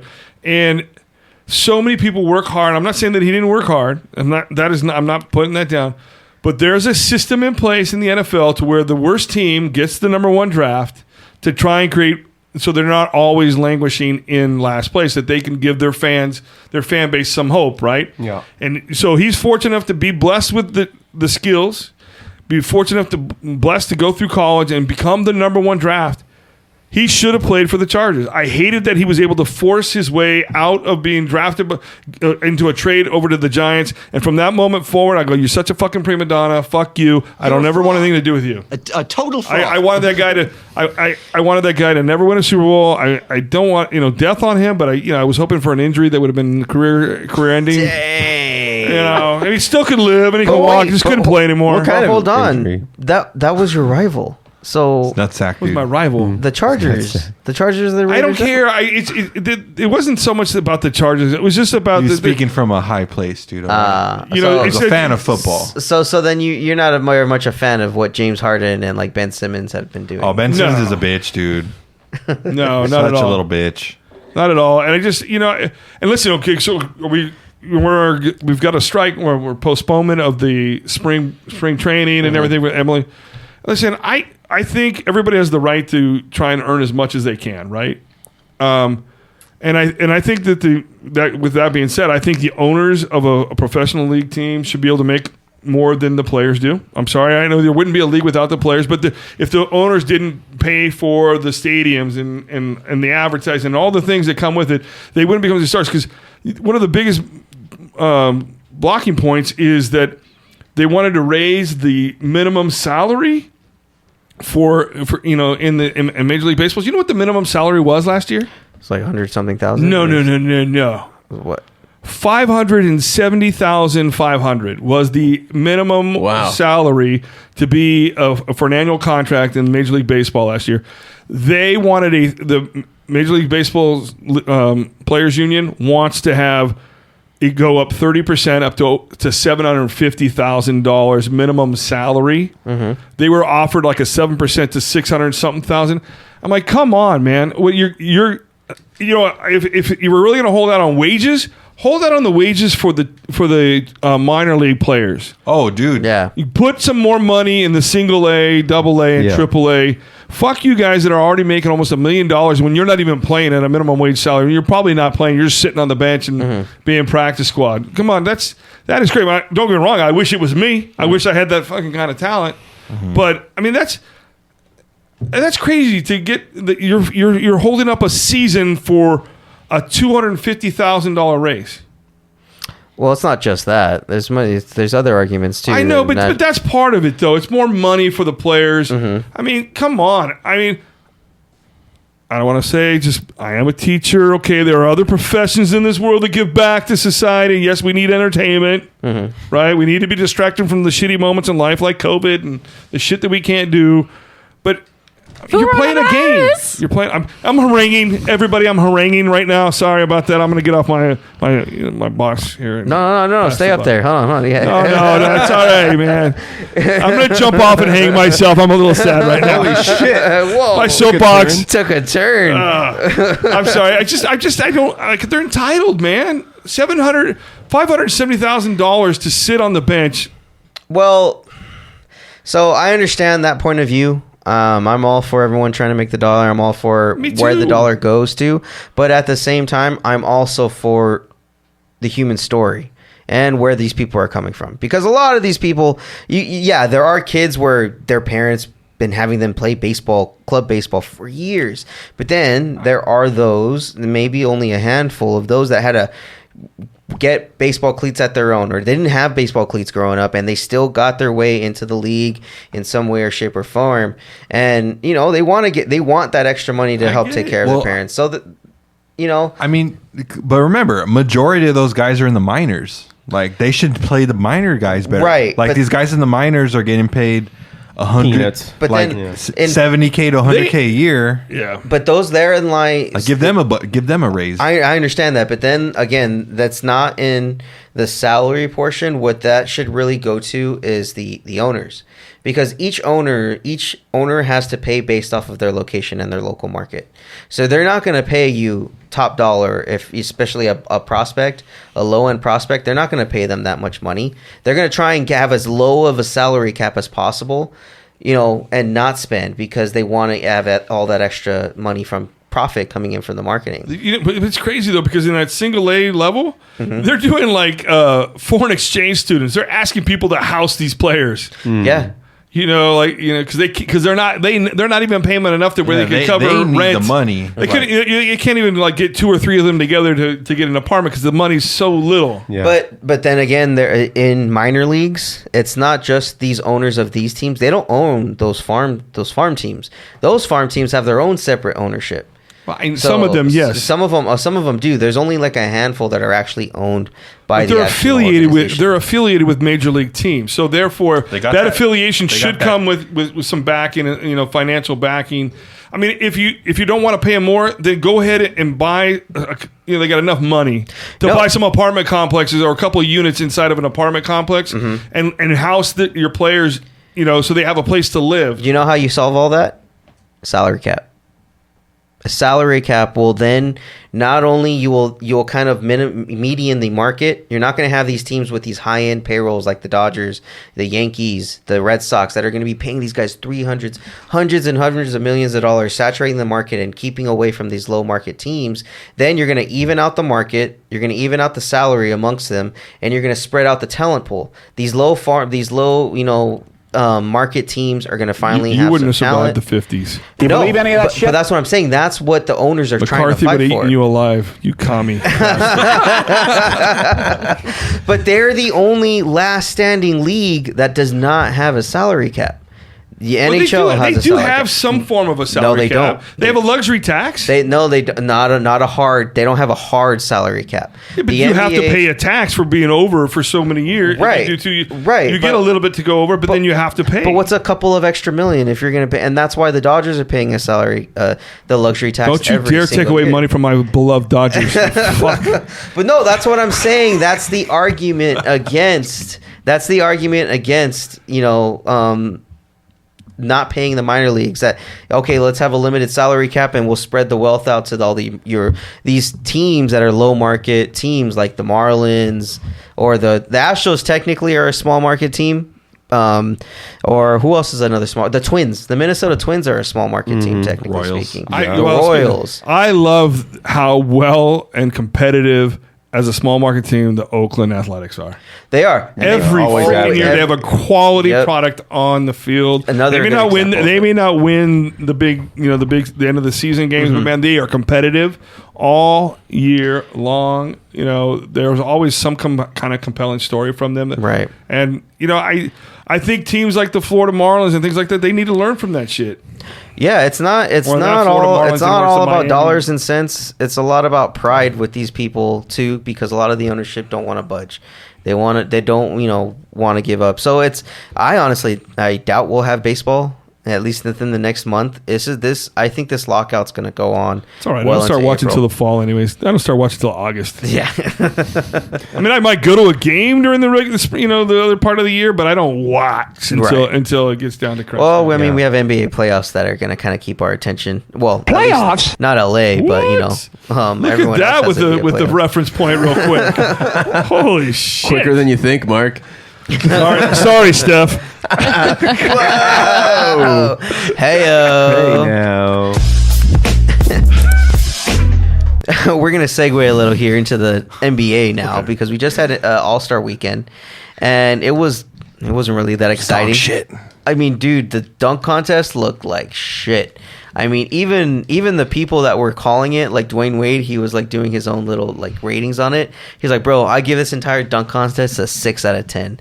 He's like, He's like, you didn't miss much if you didn't watch no it. more cool dunks, dude. No. We've seen them all now. There's no shocking. There's nothing. There's only so much the human body can do, right? Right. And like, you can only jump so high. And like they need to start giving these guys jetpacks, dude. That'd be so sick, dude. Hoverboards, bro. Dang. Marty McFly. It's the Marty McFly dunk. Yeah. 15-foot rims, dude. Shaq said it best because he was watching, and there's a meme of him, like some dude did like a touch the glass and then dunk kind of thing, and then it goes straight to Shaq, and he's just like straight faced pissed, like this fucking. He's like, it should not take you this long to do one dunk.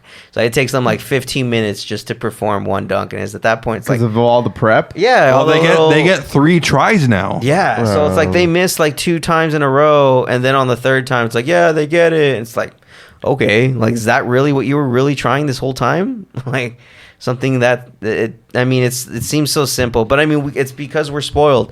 We've had the jumping over a fucking car dunk, the jumping over the mascot and taking it under the legs, Aaron Gordon and Zach LaVine dunks. You know what they need to do that would actually make this kind of really fresh and interesting? They should bring in like these street baller guys and make them play horse with dunks with the NBAers. Because like there's some fucking like crazy Instagram videos of like there is. These dudes doing new moves. Because that's their specialty. These crazy special moves. Right. They're not great players. They should make them head to head with NBA players like horse. Right. That would be dope. Because then it's like, oh, dude. Well, the Harlem Globetrotters are in town. They could have done that. Damn it. They are. The Generals lost, by the way. Every time. What? I know. What? I thought it was. They threw the game. They threw it, Foo.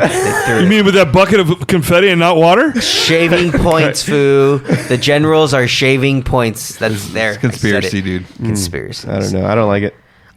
Yeah, so I mean, once again, just another sports all-star break, just kind of coming and going. Well, I mean, like, did you guys see who won the 3-point contest? Carl Anthony Towns center. Yeah, it's like the quality is so bad, dude. That's why the game's crazy, because it's all about the threes, right? When did a center become a?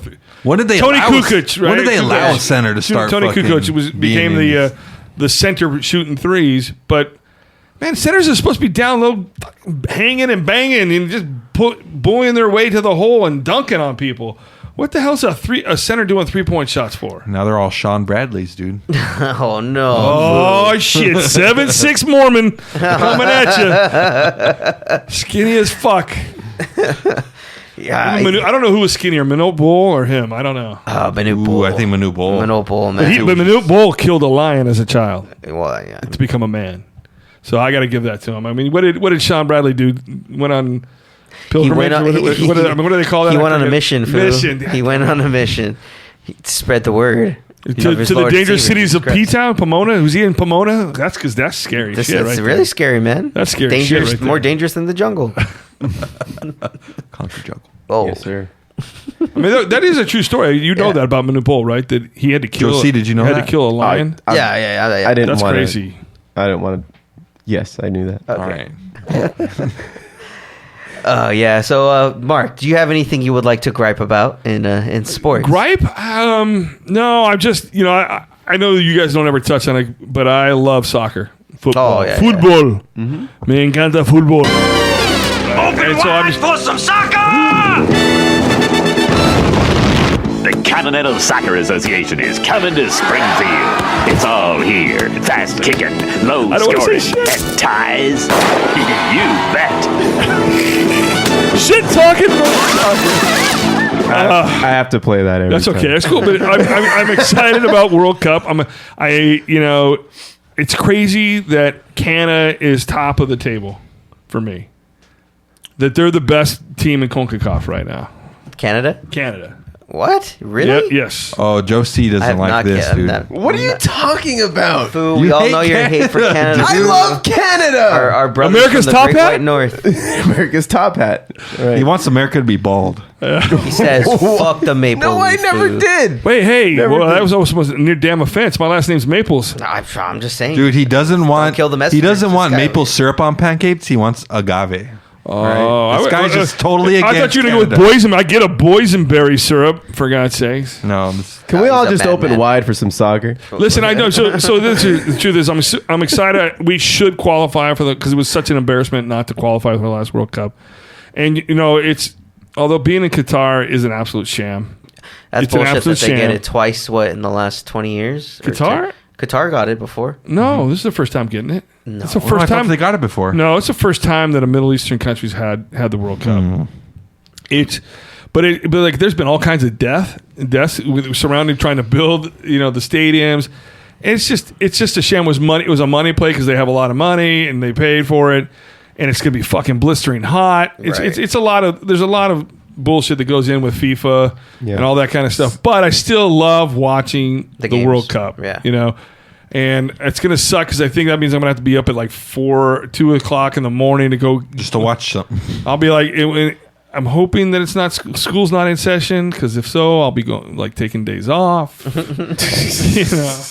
But I'm excited of the fact that there's some. We still haven't, as the United States as a team, has still not developed that finishing player. Mm-hmm. We don't have a true goal scorer that just you can rely on to be a threat.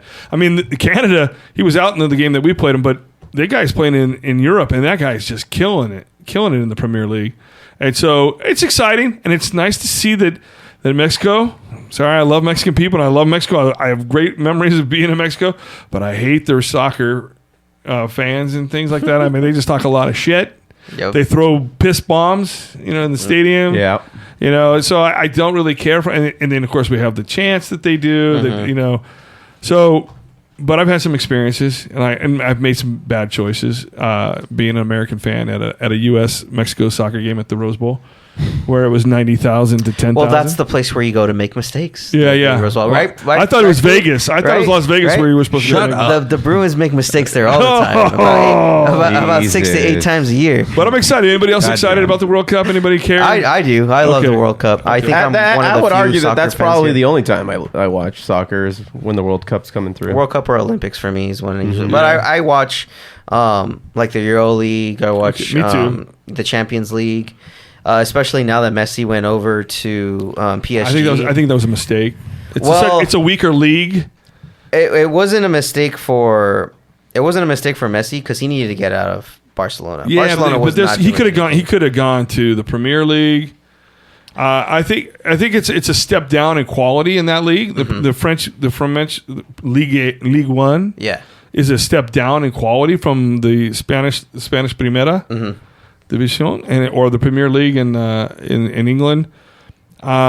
Hell, he could have just at this point, if he was going to go to France, he could have just come over to the United States and play in the MLS. Well, that's what they're saying, that eventually he will because he's only on a 1 year deal with PSG. It's just going to be the whole Beckham. I mean, it's going to be like Beckham and Zlatan. I mean, Zlatan right now he's on Atlas. But he crushed when he was here. He came over and crushed, and he went back. Well, Messi can still too because Messi can still play. I mean, he's just he's it's out his last World Cup. It's his last, I mean, World Cup, but most likely he'll come and play in the U.S. in the next couple of years. Yeah, and I've always kind of been because my ex-wife was half Mexican, half Argentinian, and so I actually knew her brother, my ex-brother-in-law, before I knew her, and that's kind of what got me back into following national. I would never buy another country's jersey. I'm gonna wear America, but I root for Argentina because that's when I started really following professional soccer and international soccer. I would go to watch parties. Like you'd go to bars and you'd have to buy. They get closed caption TV, not closed caption TV, but the closed circuit TV. Yeah. Games, and you'd pay like $20 to watch the World Cup qualifiers and things like that. So I root for Argentina. I think such a huge burden on him that people talk shit about Messi because he hasn't been able to win the World Cup, but he hasn't had the same kind of quality players around him. No, but when you're following a guy like Maradona, I mean, you know. But he had other players on his team. He did. It was not just Maradona. He was, but everyone viewed Maradona as a god and thought that the Messi hand would of God, el mano de Dios. Yeah, I mean, and everyone thought Messi was going to be the next second coming, and that's a lot of. And he has been, but they put too much, like you said, they put too much pressure on him to win it all the time. There's only so much one guy can do, and every year, like every time Argentina contends. Like you said, I don't really remember any other guy besides Messi on the team. I mean, there's like a handful of other Argentinian players. Di Maria, and you could go a couple other players. Yeah, but it's not the same. No. Well. Okay, you know, I'll stop with soccer. We'll get off of that. Your opinion, man. The dude obliges, Foo. All right. The dude obliges. Well, Foo, I think that's it for sports. All right, well, everybody stick around for the music highlights.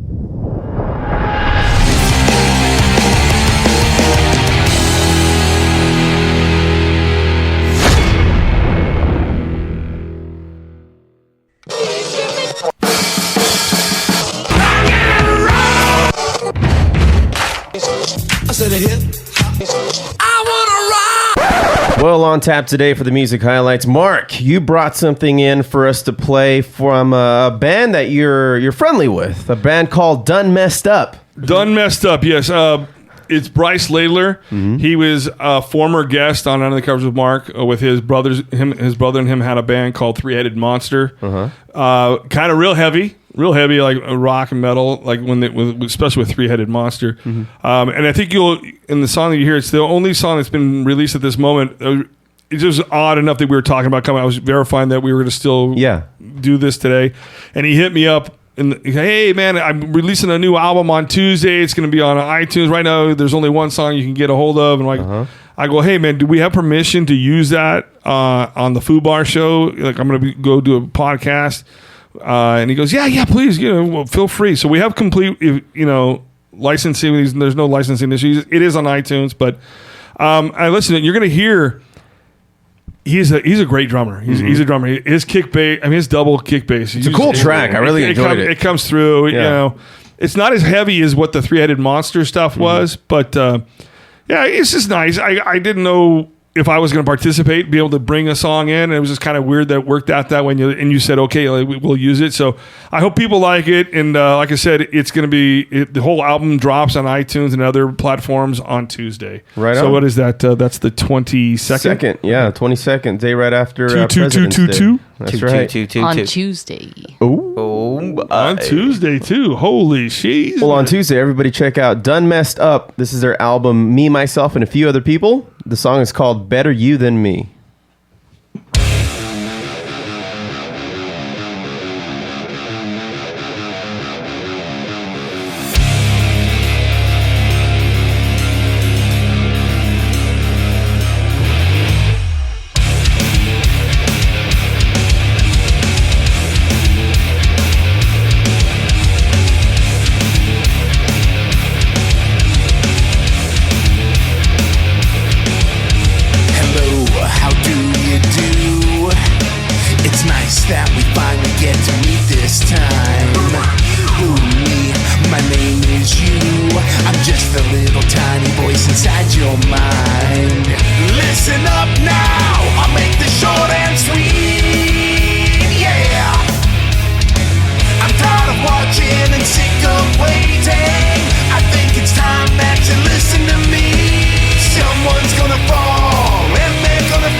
Tell you again.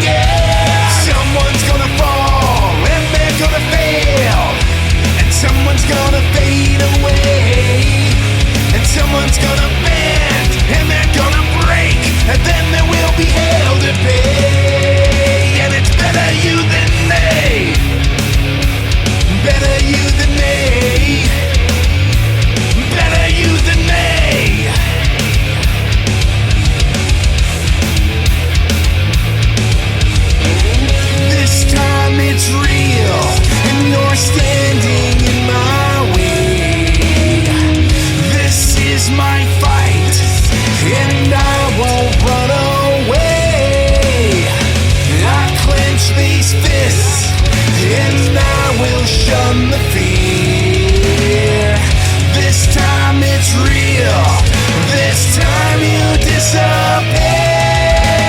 Someone's gonna fall, and they're gonna fail, and someone's gonna fade away, and someone's gonna say, and they're gonna break, and then there will be hell to pay. Someone's gonna fall, and they're gonna fail, and they're gonna fade away, and someone's gonna say, and they're gonna break, and then there will be hell to pay.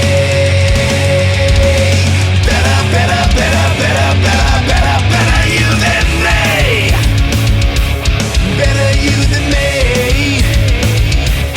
Better you than me. You, better you than you,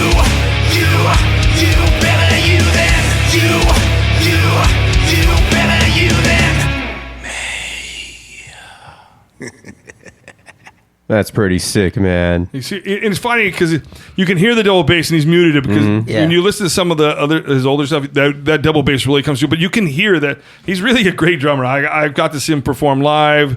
Really enjoyed that. You know, rock, that kind of rock is kind of newer to me. I'm more of a new wave hip hop, R&B guy. But I like rock though too. You know, or grunge, more 90s rock, I guess. Is, it has a lot of hard rock vibe. Shoot, I mean, the singer reminds me of James Hetfield of Metallica. That's what I was about to say. It's got a little bit of that feel, doesn't it? Yeah, a little bit. I like it. It's awesome. I'm glad you guys liked it. And thanks for playing it for him, and you know, and my request as well. I'll done messed up. Everybody go check him out. Definitely be listening. I miss being able to support bands like Joe, you know, on my show, and so it was nice that he reached out and I got to be here and share that. It's nice when we come along these little gems every now and then, you know, of especially for bands that are trying to get their names out there, and it's cool.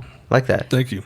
Well, Josh, we'll go on with the the carousel of genres that we trade off on week to week. Now, this week you had rap/hip hop. What did you pick? So what I picked this week, and it's been one of the more popular songs going around. It's been referenced a lot in just mainstream anything, politics, sports, media. It's Pushin P, and this song is by Gunna and Future, featuring Young Thug on their album Deceiver. So take a listen to Pushin P, Foo. Pushin P, yeah, Pushin P, turn me up, P. Pointers in the paddock in my piece. I'm Pushin P. Cop new hammers for my P. We don't want no peace. Got a spot across the spot, just for peace. Drop the data, now we plotting exotic peas. She not a lesbian for peace, she turned lesbian. Pushin P, I'm Pushin P. I'm capital P, I write these presidents, count presidents. Pushin P. Portuguese on her knees, mopping down a P. She let me squeeze and she leave, cause she keep a P. Private suite, privacy, I'm Pushin P.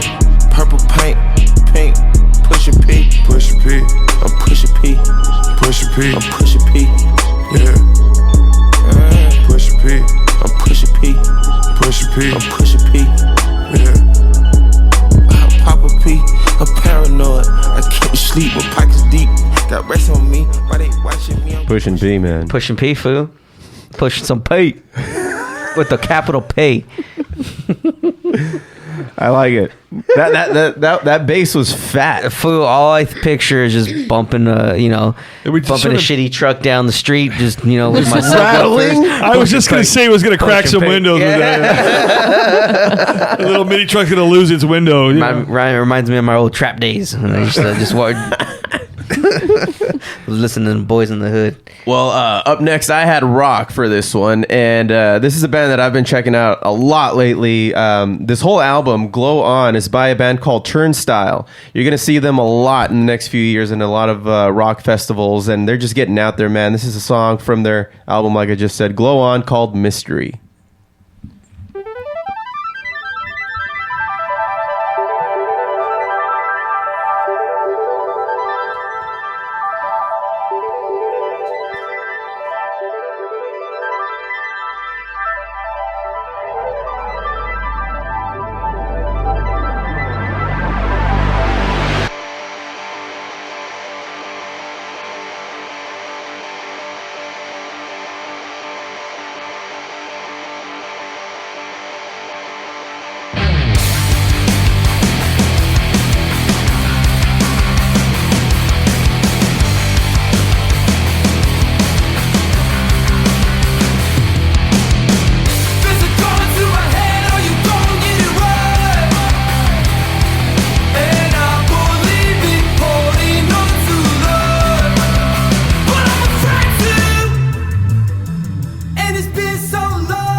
Yeah, and what I really like about these guys is that they borrow elements from different kinds of rock genres. Like you heard a lot of punk, a lot of you got a lot of grunge going on there. They walked the line from that 90s alternative too, up until like even post-hardcore emo-ish kind of vibes that like you get too from these days. Yeah. But he had a rock scream in there too, like with Mr. Ray. Like I hate that people have that because it's musical, a melodic scream. I don't have a melodic scream. Yeah. I just fucking sound like the Hulk getting pissed off. Not a lot of people can scream in key, and that's what I'm saying. Yeah. I was impressed by that. Like that mystery was held out and it sounded melodic. I don't have a melodic scream. Goddamn. He hates it that he can't do it. That's what I'm saying. I liked the song. That stood out to me. It was like. Because in order to be like for real, like heavy rock, you got to be able to have that melodic scream, something a scream that goes with music. And when you can get that, fuck, you got gold. Yeah, you got gold. You're more than halfway gold, there. Jerry. Gold. Taking notes, Foo? Yeah. I'm taking notes, Foo. Put my pants on one leg at a time, then I go make gold records. What does that even mean? All right, so up next, Steph, you had pop. What did you choose? I chose Rex Orange County's Always off of Amazing, sorry. Well, it's FUBAR. I don't even know what I picked. Well, this is Amazing by his off of his album called Who Cares? Yes. Anything else that we need to know? The album is not out yet. It comes out March 11. Okay. So let's listen to that. I should probably have the volume up. Yeah, that'd be nice. Maybe. It's a good call for.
Of shame, I'm sure you'll see my face. Who's gonna save me now? I hope it's you, my babe.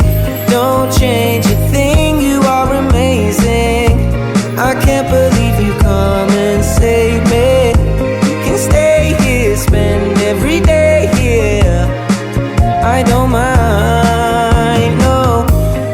Change a thing, you are amazing.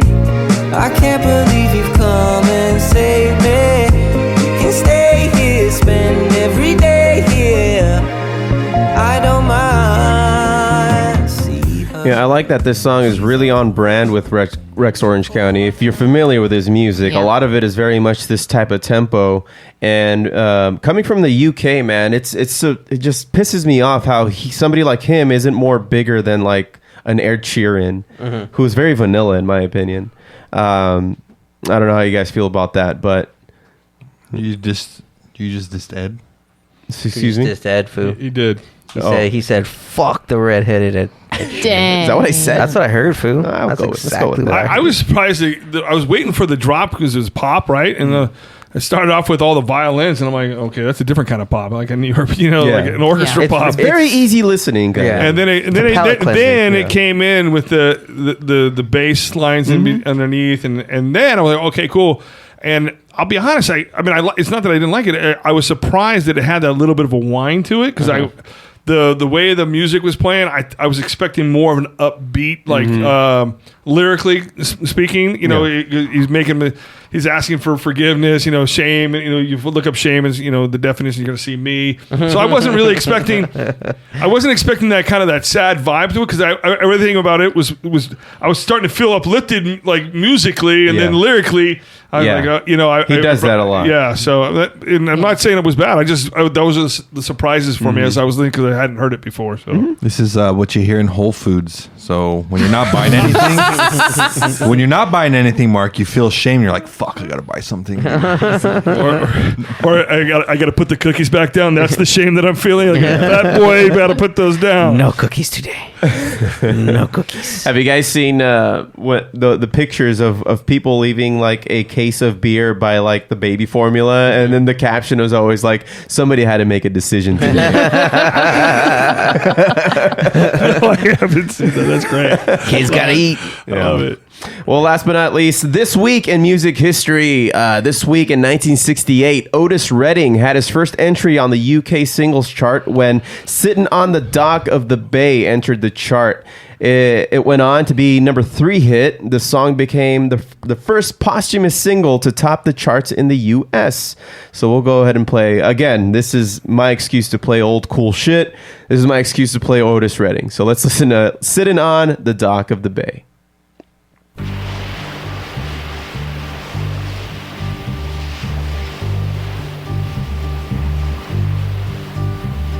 Sitting in the morning sun, I'll be sitting when the evening comes, watching the ships roll in, and then I'll watch them roll away again.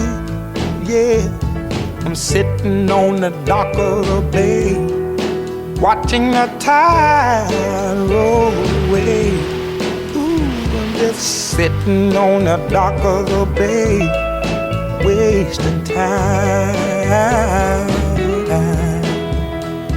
I left my home in Georgia, headed for the Frisco Bay, 'cause I've had nothing to live for, and look like nothing's gonna come my way. So I'm just gonna sit on the dock of the bay, watching the tide roll away. I'm sitting on the dock of the bay, wasting time. Look like nothing's gonna change. You can find that on our Whole Foods soundtrack too. There, Foo. If I may, yes. Another plug. Just because I had no idea that you were going to play this. Yeah. And you mentioned the UK. Okay. And you played Sitting on the Dock of the Bay. Sure. One of my other former guests on the show, I think it was Mark, is a band called Week 13. They're kind of a rock. I don't know how you really want to describe them. They just released a version of Sitting on the Dock of the Bay. It's getting some airplay over in the he's Nick J. Townsend is the lead singer for him. He's quite a character. Half his head is shaved, and the other half is long. He has a beard, and half his he only has half a beard. It's quite. But does it alternate? Like this side is long. No, wherever the side of the hair is, the beard is there. Well, you know what you could do if you take a side shot. You're a different person. There's a reason. He has a story behind it. But they're getting some airplay with it. It's quite a different take. And actually, when I knew that he was doing it, because they just recently released it, maybe 2-3 weeks ago, and I was like, because I couldn't see them doing it, right? And the whole idea of Under the Covers Mark, the original idea was it has that sexual innuendo to it. But when I played music, I was going to play cover songs. Wait, that's what it meant? Yes, that one is also sexual. Yeah. So it's a really different take, and I think you might enjoy it. Just go find it. Week 13, WEAK, like your week, and 13, and Sitting on the Dock of the Bay. It's different. I don't know if you'll like it or not. It's got a little bit of rock feel to it, but different at the same time. But take a listen. Okay. All right. Yeah, we might even play it next week. We may not. Yeah, that's okay. We promise nothing. It's okay. There are no promises. Hey, I'm just saying, it's just if you want to listen to it, if you like cover songs and things that are different than the original, there you go. Oh, Josie knows everything about cover songs. Hey. Oh. Whoa. What? I mean, that was supposed to be a slight. That was fine. It was nothing. There's really nothing there. It really is a slight, though. Well, that's gonna do it for music highlights. And what's up with this, Mark anticipating the theme of your commercials, and then you play a song, Mark? It's what he does. It's just what he does. What's going on here, dude? You know, I do have a question I would like to pose you guys before we end this. Sure. So, tell me, what is the difference between a cover band and a tribute band? I can answer that. Okay. Wait. No. Mark, please answer. No. What's your interpretation? Well, a cover band is doing songs from a variety of different bands, right? Whereas a tribute band is paying tribute to one band, one artist. And if you're really truly a tribute band, you're going to do your best to kind of look like emulate them and emulate them and every the performance wise, like the Fab Four. Like if you wanted to, because we can't go see Freddie Mercury, right? So there's an amazing tribute band called Queen Nation. Yeah. And it's almost as if you were to go see a tribute. They're damn close. Yeah, right. Yeah. I mean, have you seen the YouTube video of the lead singer in the Southwest waiting at the airport? No. Yeah, he was in the airport, and there was a DJ playing, and they were doing some just letting people come up and sing songs like a karaoke inside, to pass time. And he gets up and he sings a Queen song, and the place is just going crazy. Yeah, and so it's really cool. But there's another a Journey tribute band, but they call them a Journey tribute because they're doing nothing but Journey songs. Yeah, but they they put it out there. They let you know they're not trying to look like Steve Perry or anything, but they're playing tribute to the music. One might argue that present day Journey is a Journey cover band, right? With Arnel Pineda. Exactly. But they're called DSB, which stands for Don't Stop Believing. If you've ever had a chance, and they're great. I'm familiar with them. They used to be. Great. Apparently, they were the house band for the Joey Fatone shows, Singing Bee. Oh, okay. Yeah, that's how they all got to know each other. Nice. So and then they started playing. So a cover con, you're going to go see a band locally, and they're going to do Freebird, and then they're going to follow it up with Mustang Sally, right? Because that's what every freaking cover band in the IE does. Foo, do you do Freebird? No, we don't do Freebird. Wow, but they're not strictly a cover band. They do originals. It's 60% covers, 40% originals throughout our 4 hours. And the majority cover band. But I've always told that when I had the show and I was dealing with bands that hadn't really found their way, that they should probably open with a cover song that they do well, because then that buys the audience to go, oh, these guys are good. I know that song, and they buy into what they're doing, and then you can release some of your originals on them. So what's your excuse? We sprinkle our originals throughout the entire set when people don't suspect anything, and they're already having a good time with things that they enjoy listening to and are familiar with, because people don't like new shit. So they don't like change. They don't like change. It's a shame. So that's why, and then at a certain point, we can even say, if we play like a deep cut cover, we'll say, yeah, that was us. That was ours. One of those. If they want. But every band had cover songs. Yeah, they did. I mean, every single band. I mean, it's crazy how many that Guns N' Roses are cover songs. Mm-hmm. I mean, it's just insane how many of them they do. Mm-hmm. Yeah. And the Beatles did tons of them. Yeah. So every band has cover songs in their arsenal, right? Yeah. I've been a part of some musical projects where not everybody, but the shot callers of the band were so against playing covers. And I'm just like, well, bro, that's how you develop a sound. You try to, you pick elements of different shit that you want to do. And then, when you need to fill more time on stage, play a fucking cover. Yeah. And people would actually enjoy that, especially if you do it your own way and it works. When I had the radio show, we used to play a song on there called, especially from when we had some tribute bands and stuff, by Nice Peter. Are you familiar?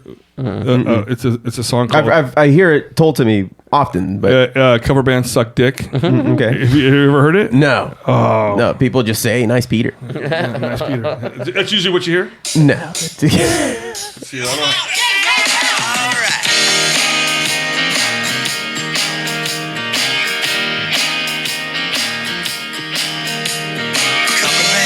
Just like girls that go down on the first date. It seems pretty cool at the time, but it lowers the bar for pressured to match that girl, just like I get pressured to play Bright Girl. When it all comes down to it, cover bands suck dick. There's other lines in it. It talks about Madonna. Yeah, she sucks dick too. You know, but yeah, we used to play that from time, especially with like bands that, like the tribute bands, and I love tribute bands. It's like it's one of my things that I do. Right. And I have some great fans. You know, it's a love-hate relationship with cover songs because you got to do them to get the gig. Because that's how you market yourself and then without telling them you're gonna put in some originals and then market that and showboat it for everybody at the show. But it's a love-hate because you can't get a paid show by just playing your originals, especially in Southern California. It's fucking hard. Yeah. And yeah, dude. That's why I wanted to own a bar. Like I tried when I had the show and we were doing gigs. Yeah. I mean, I tried to let the venues know I wasn't going to be bringing in bands that are doing.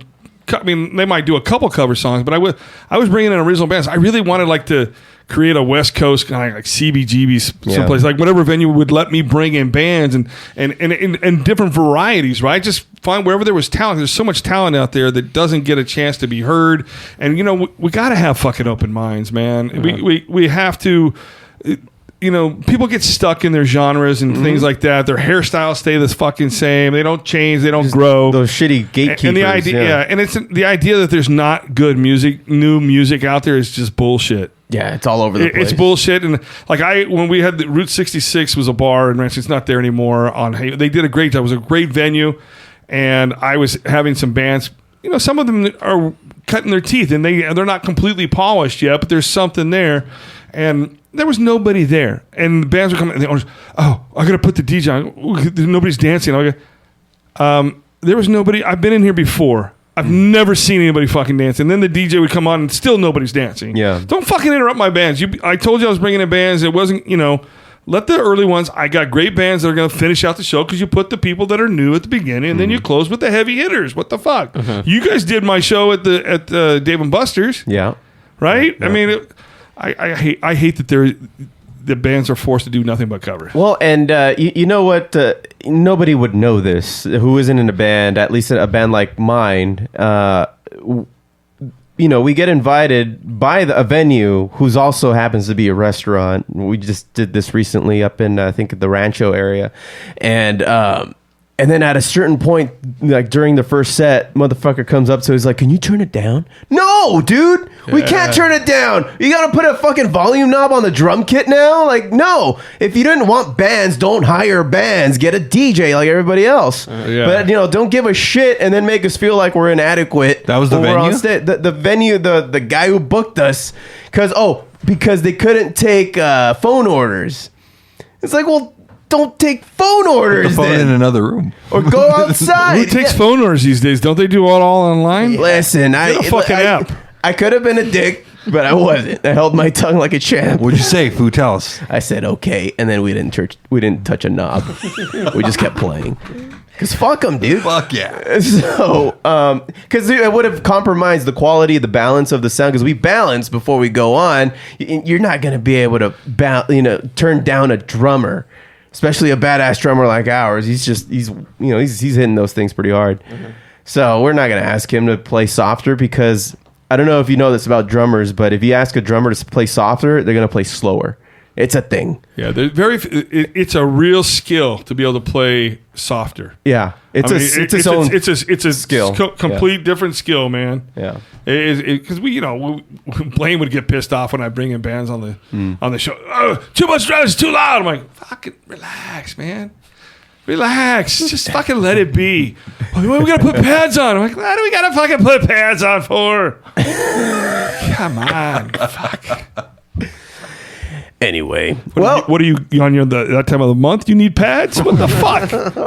Sorry, Steph. It was a cry. It's okay. That was really masculine. Sounds like it was a cry for help. Really, really masculine thing to say. Yeah. Thank y'all very much for listening into the Foo Bar. Is that it? Yeah, I don't have anything else. Okay, cool. Remember to hit subscribe. Nothing. Remember to hit subscribe and be sure to rate, review, and tell a friend like a champ. You can also listen in and get our swag at foobarshow.com. That's FOOBarshow.com. And follow FOO Bar Show on Facebook, YouTube, Twitter, and Instagram. Join in, drop us a line, and we'll fill it up like a couple of Foos. I've been Josie. I've been Josh. The Foo. And Steph. Special guest, Mark Fables. Signing off saying, don't be a dick.